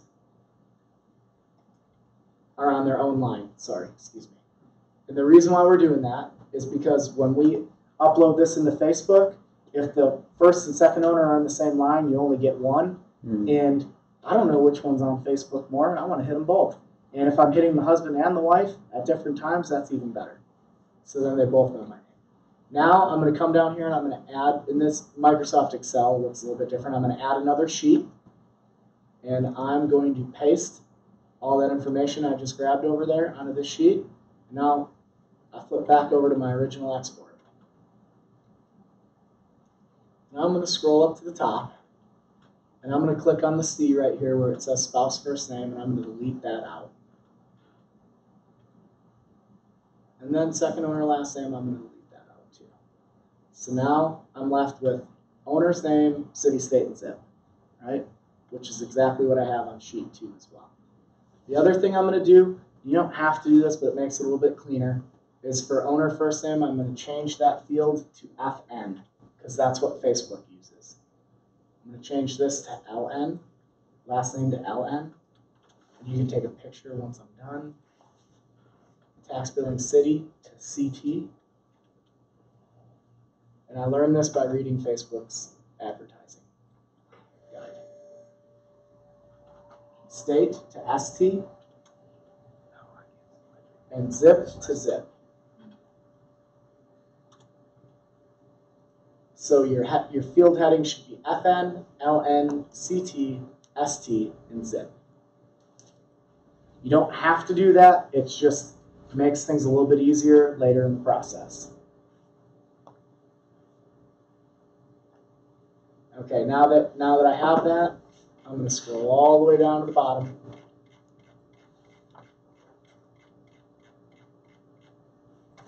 I'm going to go over to sheet 2. I'm going to grab all my second owners again. Ooh, went a little far.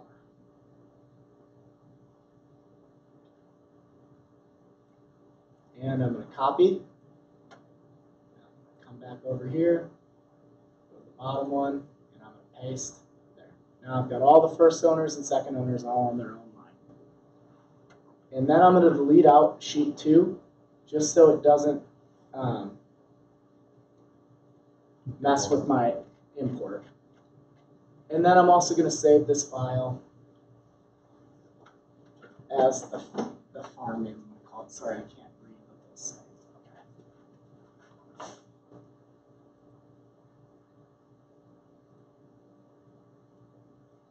And I'm going to call it Cobblestone Farm. You're going to call yours whatever neighborhood it is that you are farming.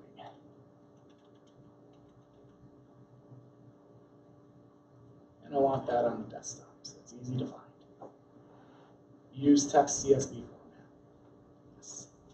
Okay, now I've got my sheet set up. I'm over back here on the internet. Here's Realist. I'm going to go over to Facebook.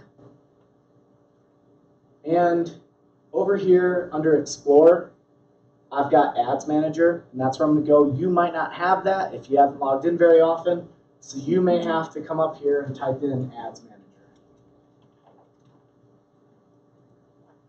And when you search for it, it'll pop up, and it's the one with the little bar graph. So it's got this bar graph, says Ads Manager. So you can either click Visit, you can click the word Ads Manager, or you can click the icon. And here it's going to show your ads account. Right? This is the hardest part for everybody because for some reason they did not make this easy. This is the menu right here where it says Facebook ads. I have people stuck on this all the time. They go, I'm in here and I can't do anything with it. You can see how much I've spent on ads. That's how much I've spent to figure out what works. So please do not change it until you use it the way I have it. Use it the way I have it, you get some results, start to tweak things, make it your own, and it works for you, great. But don't change it and then tell me it didn't work. Because I get that all the time. I've spent money to find out what works. And if you change it and you don't get good results, that's not my fault. Okay? So this is the menu. When you click on the menu, it'll show you your frequently used. Audiences is what we're looking for, but again, if you haven't frequently used audiences, you might not have that. So if you hover over all tools, this whole menu will pop up. And under assets, you have audiences. I'm going to click on audiences.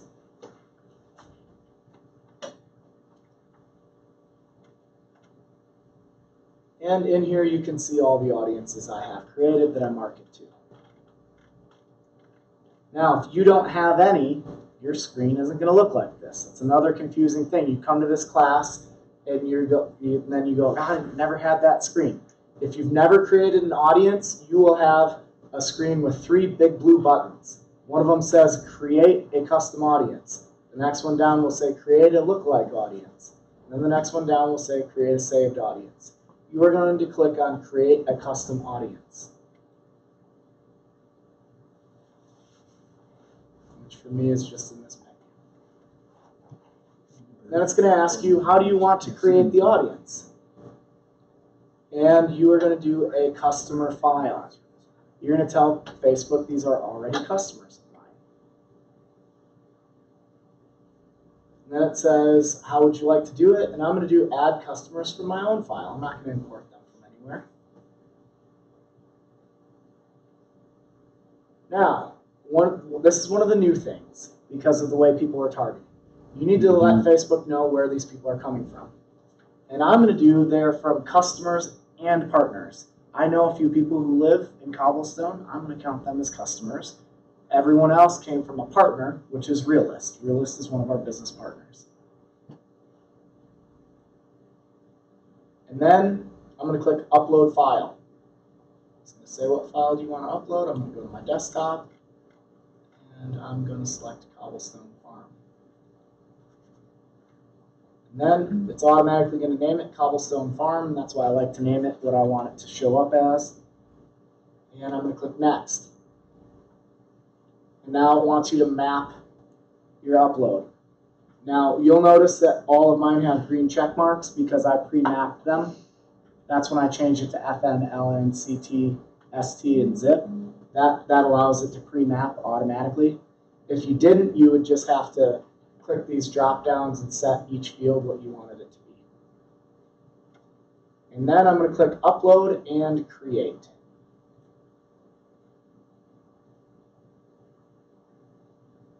(1,023) rows uploaded. Now, not all of those are going to be accounts because some of them are blank, but I'm just going to click Done.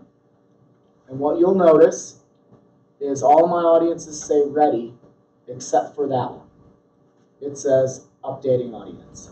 What Facebook is doing right now, it takes about 20 minutes to a half hour, is it's going through all of its records and it's matching those people and the data I put in with Facebook accounts. And so this audience, when I boost the post to this audience, it can only go to the people I just put on that list and sent to Facebook.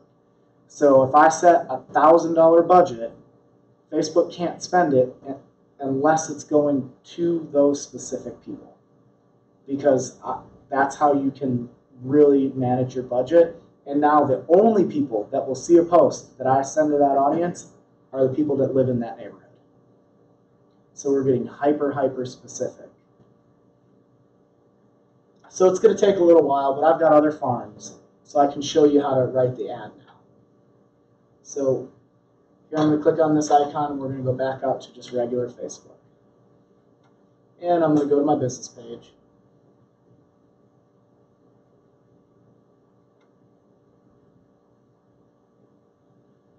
And we're going to scroll back down until I find a couple of the buyer ads, and please feel free to just take pictures of them so you can copy them yourself, or you can come to my business page anytime and copy. But so that one that we saw, now let's say you have a buyer that's looking in Cobblestone, and you run that ad. I'm looking for a house in Cobblestone that's 4 bedrooms, 3 bathrooms, and has a pool. Who wants to sell their house? Clients have seen everything on the market. That'll be extremely relevant to your audience because the only people seeing it own that house. So it makes it vastly more effective. But there's a couple other ads I want to show too. So we're just going to scroll through and I'll show you each one how to use it in that neighborhood. Now again, these are people you're sending mail to. And now you're also going to be just hitting them every so often with Facebook ads. So you're in their mailbox, and now you're on their phone. You're with them at work when they're on Facebook. You're with them at the gym when they're on Facebook. You're with them when they take their kids to the park on Facebook. So now you're starting to be a little bit of everywhere that they are.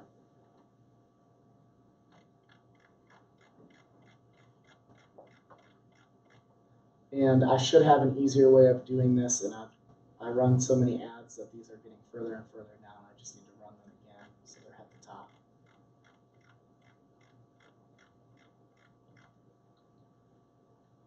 But yeah, like if you hold an open house in that neighborhood, everyone who signs into your sign-in sheet is a buyer looking for a house in there. So you can legitimately run that ad.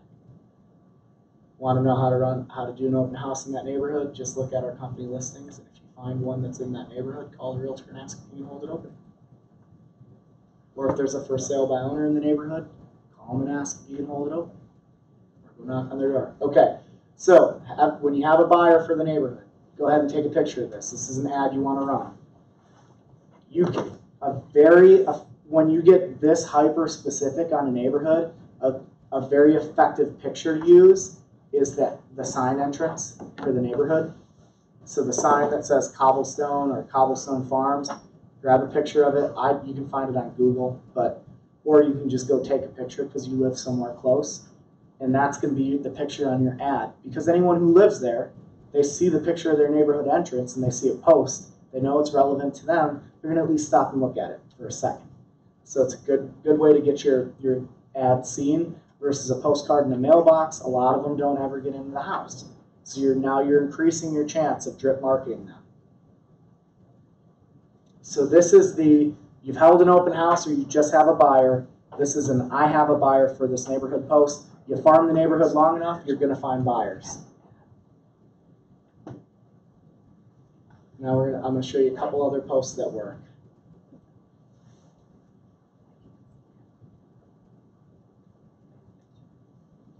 Eventually when we get to them.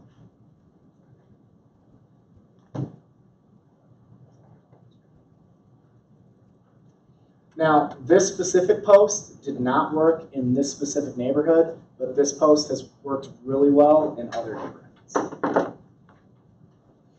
So you see, I'm talking right to the people who own the houses. Sign in the neighborhood. Then you can take a picture of this one. So it's whatever neighborhood you're doing. So this one, it would be Cobblestone Homeowners. Have you wondered what your home is worth today? Click here, and it's a link to your buyer match home valuation site. I wanted to let you know I've created a free tool, and I would put a free tool, no obligation as well. No obligation, no registration. And I should have that in here. That's what I'm going to switch it to as well. Free tool for you to check your home value instantly using Facebook. I hope you like it, and let me know if you think I need to adjust the comps. In other words, let me know if you don't like the price that it came up with on your home. If you or one of your neighbors are thinking about selling, I'd be honored to have the opportunity to earn your business. Please comment, tag a friend, call or text, and then that's Kelly's number, the girl I work with. And then you'll see on my ads, I always put the Jared Kennedy team is proudly licensed with Berkshire Hathaway Home Services, Anderson Properties, the premier luxury brand in real estate. Cobblestone are nice houses. I want them to know we're the luxury brand. But then here's the other, we talked about even people who rated their realtor a perfect 10 out of 10 still just wish their realtor tried to sell their house. And how we kind of established that people hate salespeople and that people in general don't think realtors are worth their commissions. One of the things that I know that almost everyone who has their house listed, because expired listings is a great way to get listings, especially if you're in front of them before they expire, but passively, like this on Facebook with an ad, I like to put this little sentence on the bottom. This post is not intended to solicit business from homeowners with houses currently listed for sale. If that is you, please excuse my very aggressive marketing. Because if their house is for sale and it's been for sale for a while and it's about to expire, what do you think they think their realtor isn't doing? Marketing. Aggressively marketing their house. And what are you establishing? That you're very aggressively marketing. This post performs very well. Like I said, in this neighborhood, it didn't. I don't know why. I only put $60 behind it though, but it's produced very well in other neighborhoods. See, just one click. But I couldn't get in front of people either. Only 168 people. All right, I've got a couple other posts I want to show you.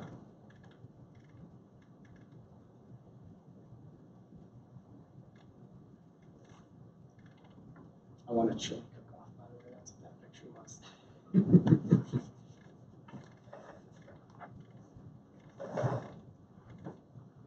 So, same exact ad, by the way. Exact same verbiage, word for word. Different neighborhood.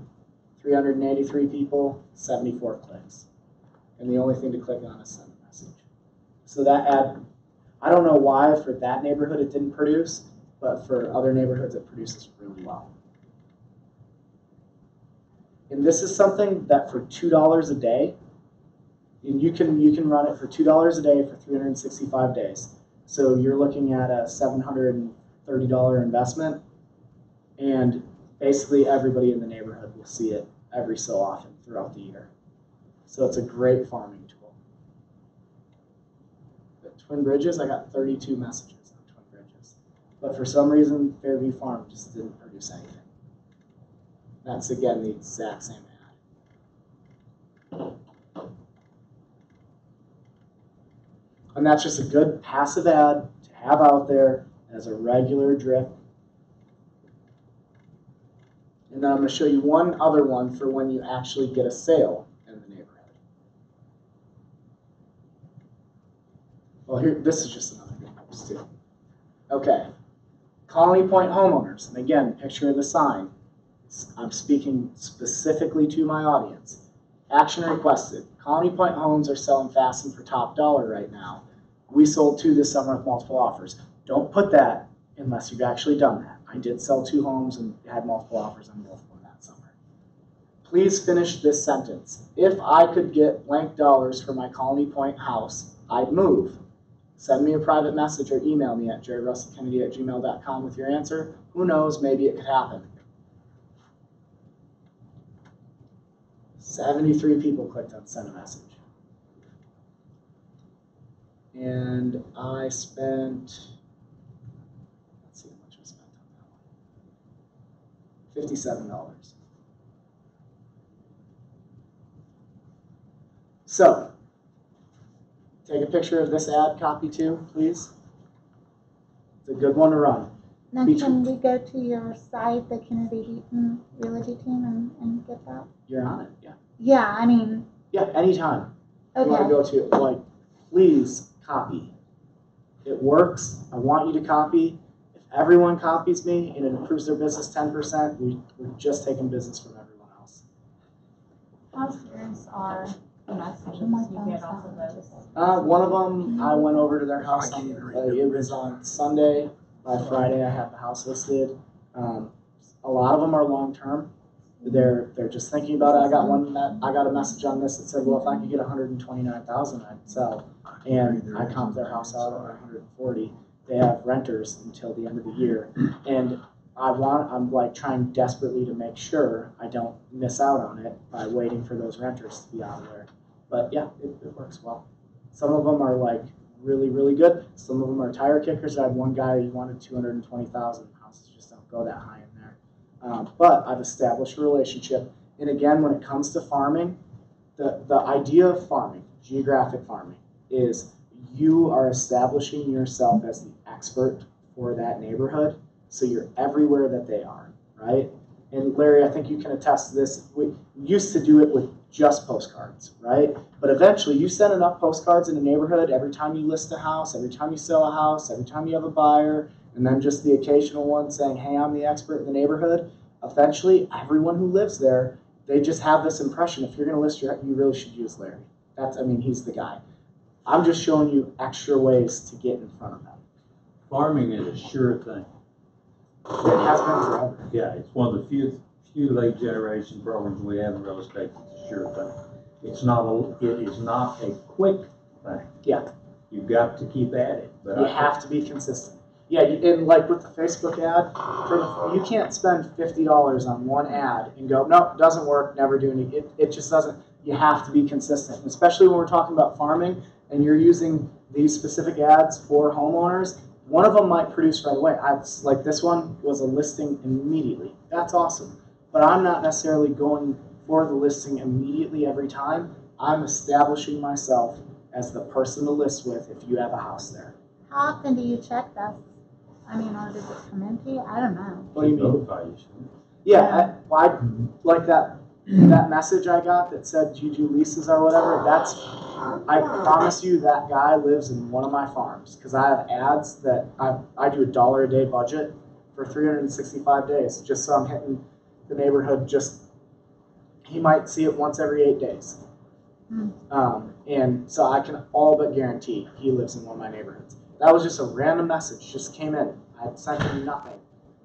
And it didn't even say if he responded off of one of the ads or not, just reached out to me. And it's because I'm constantly dripping that team in front of people, just all the time. Okay, so those are the ads that you want to use, and they work, or and like the just check what your home, I created you a free tool, check what your home's worth. That's a great one. Everyone who fills that out needs to be getting handwritten cards like every 2 weeks. Like, hey, I saw that you filled this out. I just wanted to give you a tip on this. Hey, I saw that you filled this out. I held an open house. We've got a couple buyers. Do you think I'd come by and look at the house? Things like that. They work really well for that. Now I'm going to show you how to, so now we're in their Facebook and we're in their mailbox. I'm going to show you how to be on their phone when they're not on Facebook. I'm going to come back to my resource center and I'm going to do a marketing resource. You can do your own Google AdWords if you want, but what I found is that if I try and teach you guys Google AdWords, we'll be here for forever and it'll be very difficult for you to figure out. So I clicked on the marketing resource in the Berkshire Hathaway Resource Center. And here's our marketing resource. Most people use this for making flyers, and it's incredible for making flyers.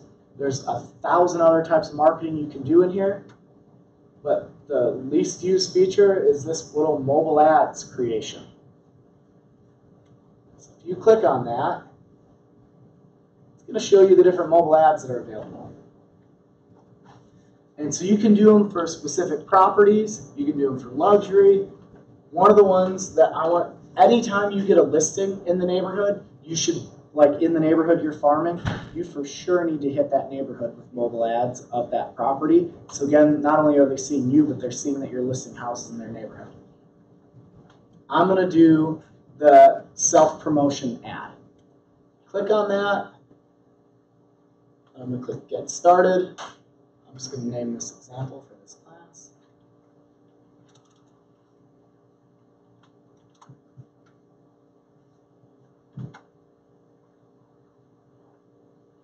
And here you go. Here's my mobile ad. I can change anything on here, or I can just leave it the way that God created, or that Berkshire Hathaway. Right? I can change the picture. I can, Jared Kennedy gets your home sold. Berkshire Hathaway Home Services Anderson. It's already pre-written, ready to go. And then, like I said, I can change it. Here's what page 2 looks like. This is how it looks when it's on the bottom, when it's a banner. This is how it looks when it's a square, right? And I'll explain that in a minute.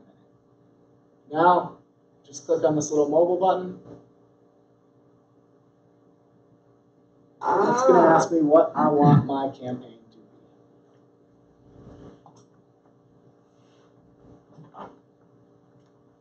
So daily ads. This is what I would do if I had an actual listing, but this is a farming one, and it's self-promotion. It's just showing whenever they're on their phone, on a mobile browser, and an ad pops up, and they're in my range, I want them to be seeing my face. So I'm going to do long-term awareness. And now, man, that is a lot. That is expensive. I'm going to whisper to you, you can likely have one of your vendors, your yard person, your contractor, your roofer, your insurance person, someone who will get the business from you will help you pay for this. But even still, $300, that's what I'm going to do. It's going to give you a custom landing page if they do click on your ad for you to capture their information. Everything's made for you. And you can target with a radius. So you're going to drop a pin in the middle of your neighborhood and do a radius around it. And yes, you will hit some people in the neighborhood across the street or wherever, but that's okay. What's important is you're going to get in front of those people that we're targeting specifically. And for 40,000 views, you're going to do a small radius, right? We're just doing cobblestone, which you're going to be in front of them all the time. There's only 700 people that live over there. So 40,000 views over the course of the year. They're going to be seeing you like crazy. Okay? That's all you have to do. Just like that. You click that, and you're going. You set your radius, and you're going. Now, I'm not going to run that one right now because I'm not actually doing this farm. So now, to show you what that is, I've got to visit a website.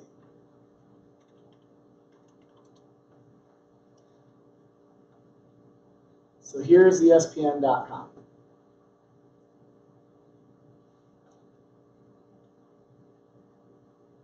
Let it load up here.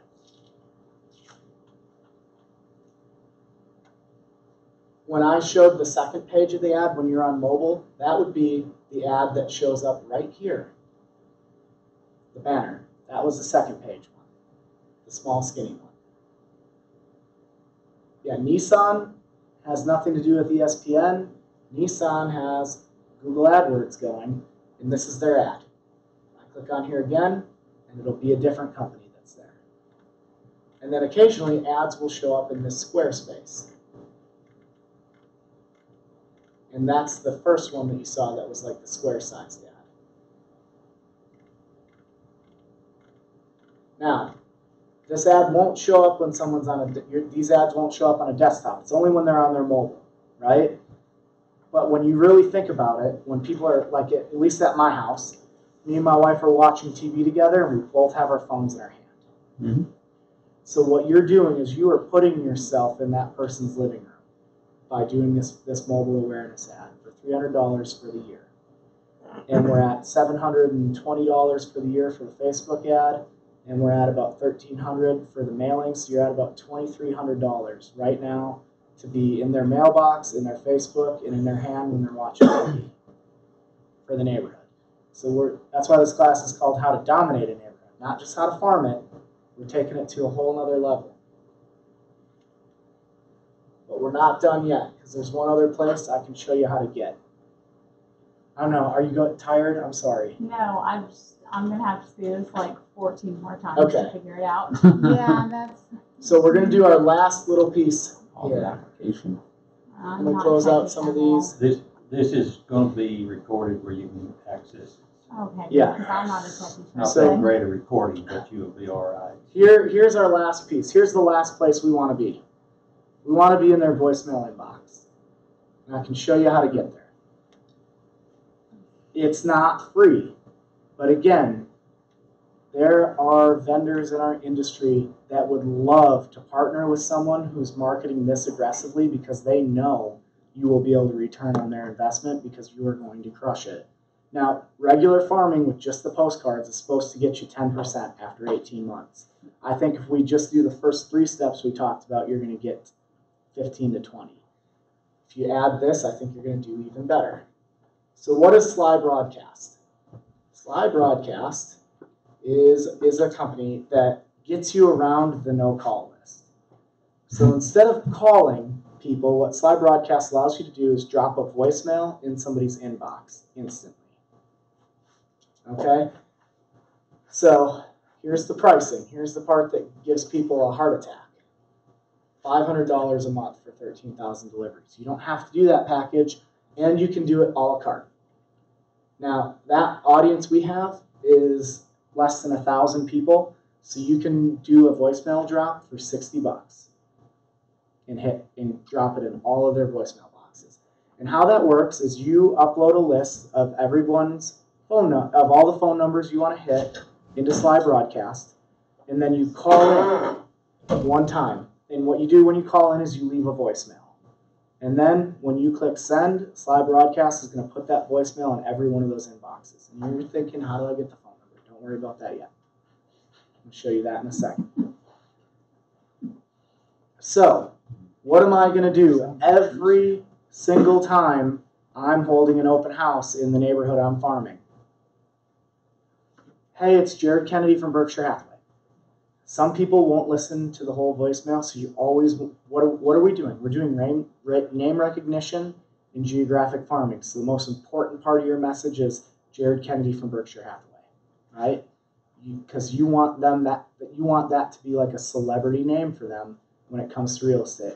Hey, it's Jared Kennedy from Berkshire Hathaway. I just wanted to let you know we're having an open house in your neighborhood. It's the Kennedy's house over at 123 Street.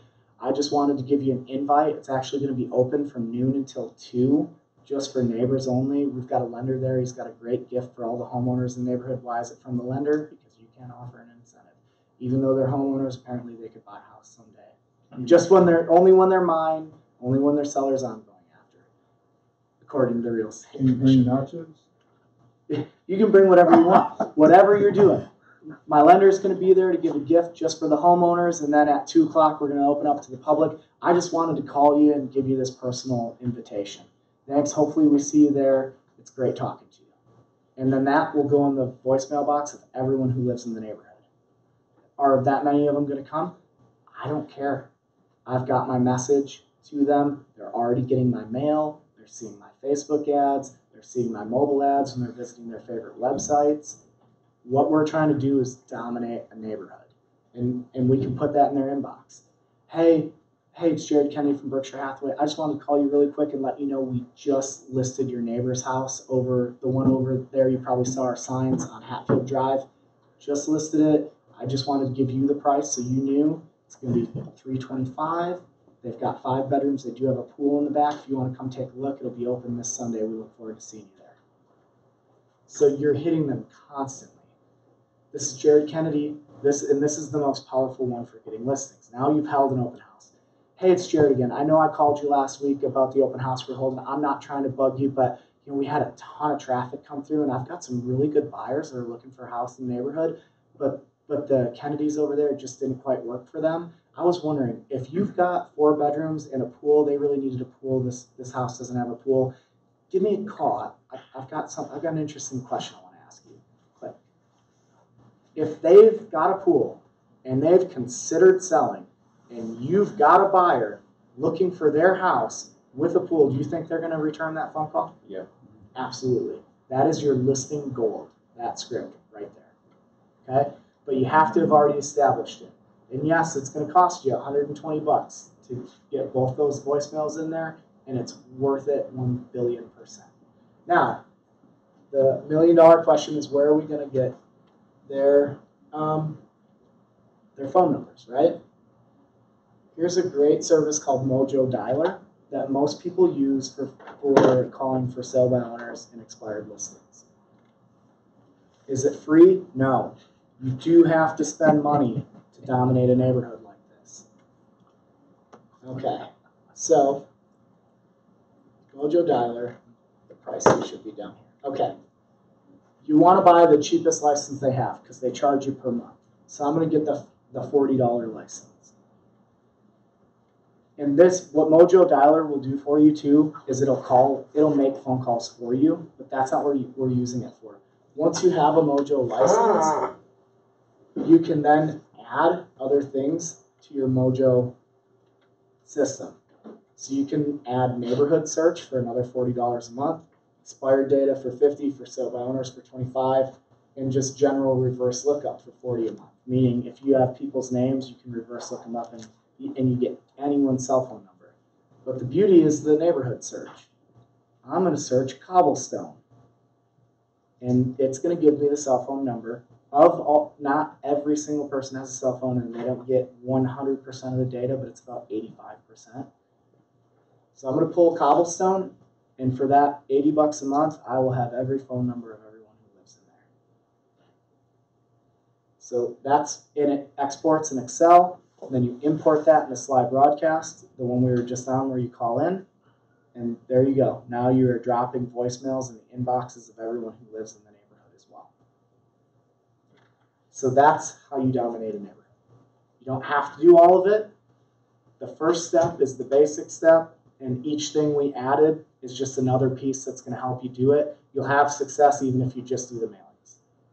But give it 18 months. And I know that that's a lot.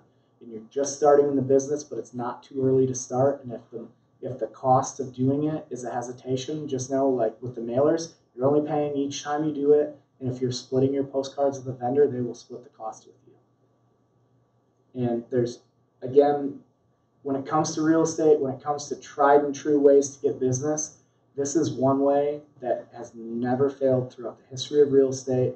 And it doesn't require you making 1,000 phone calls a week, alienating all your friends, and begging for business. This is just putting it out there that you're the expert.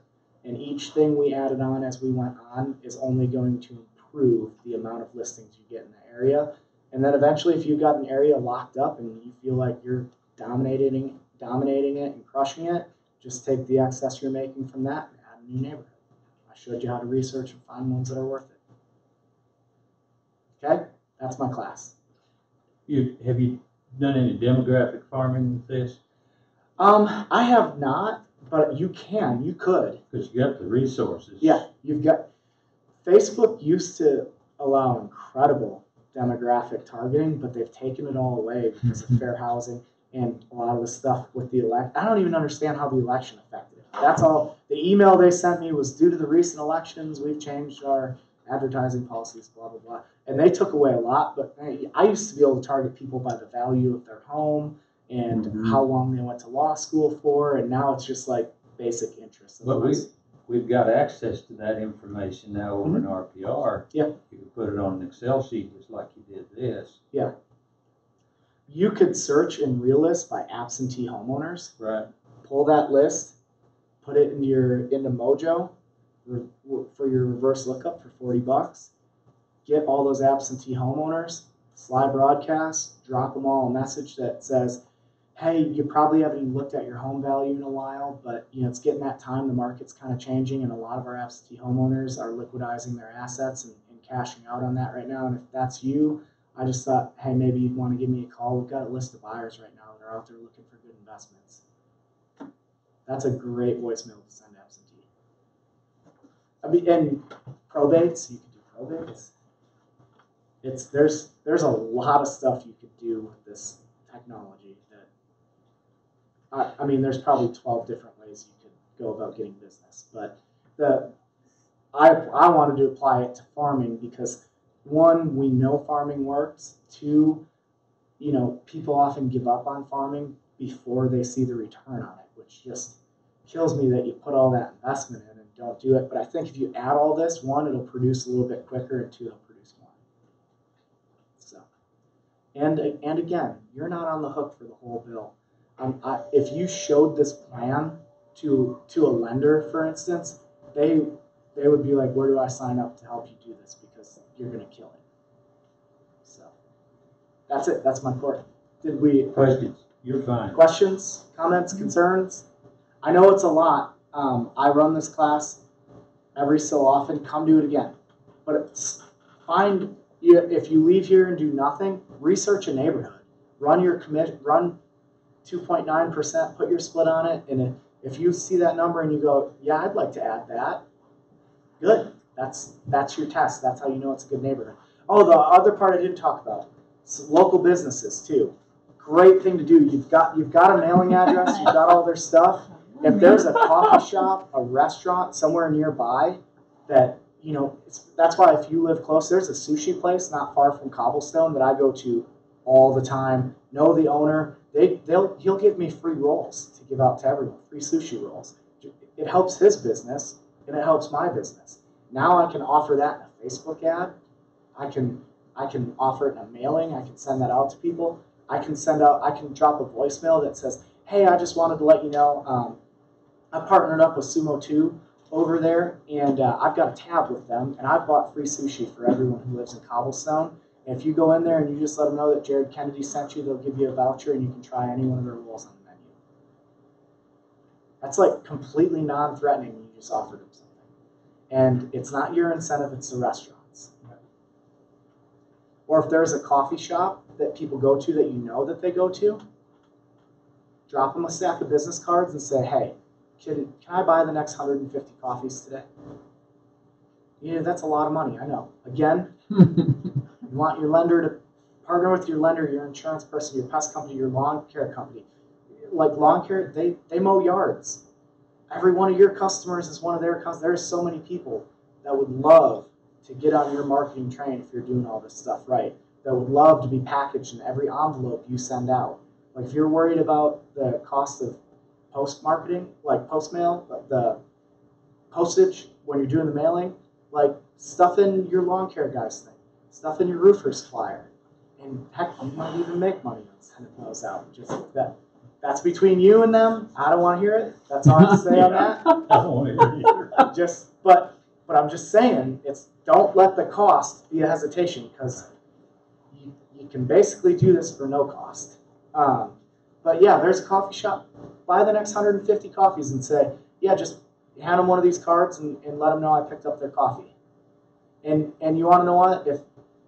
If someone looks like they really need a cup of coffee, give them one from me anyway. I'll be in next week to pay for the next 150, and I'll pay for those couple 10 or whatever go over. But have it be somewhere where you hang out. That should be the coffee shop you're working at, or the sushi place you get lunch at a lot. So that way, if you happen to buy somebody a roll and you're there, the person who works there is probably going to want to introduce you. And what better celebrity status can you generate for a neighborhood? So that's what I want you guys to do. You don't have to do all of it. Do some of it at least. But pick a neighborhood to start. I can't help you till you have a neighborhood. Okay? All right. I'm out here. I'm done. Thanks, Jared. Yeah. Jeez.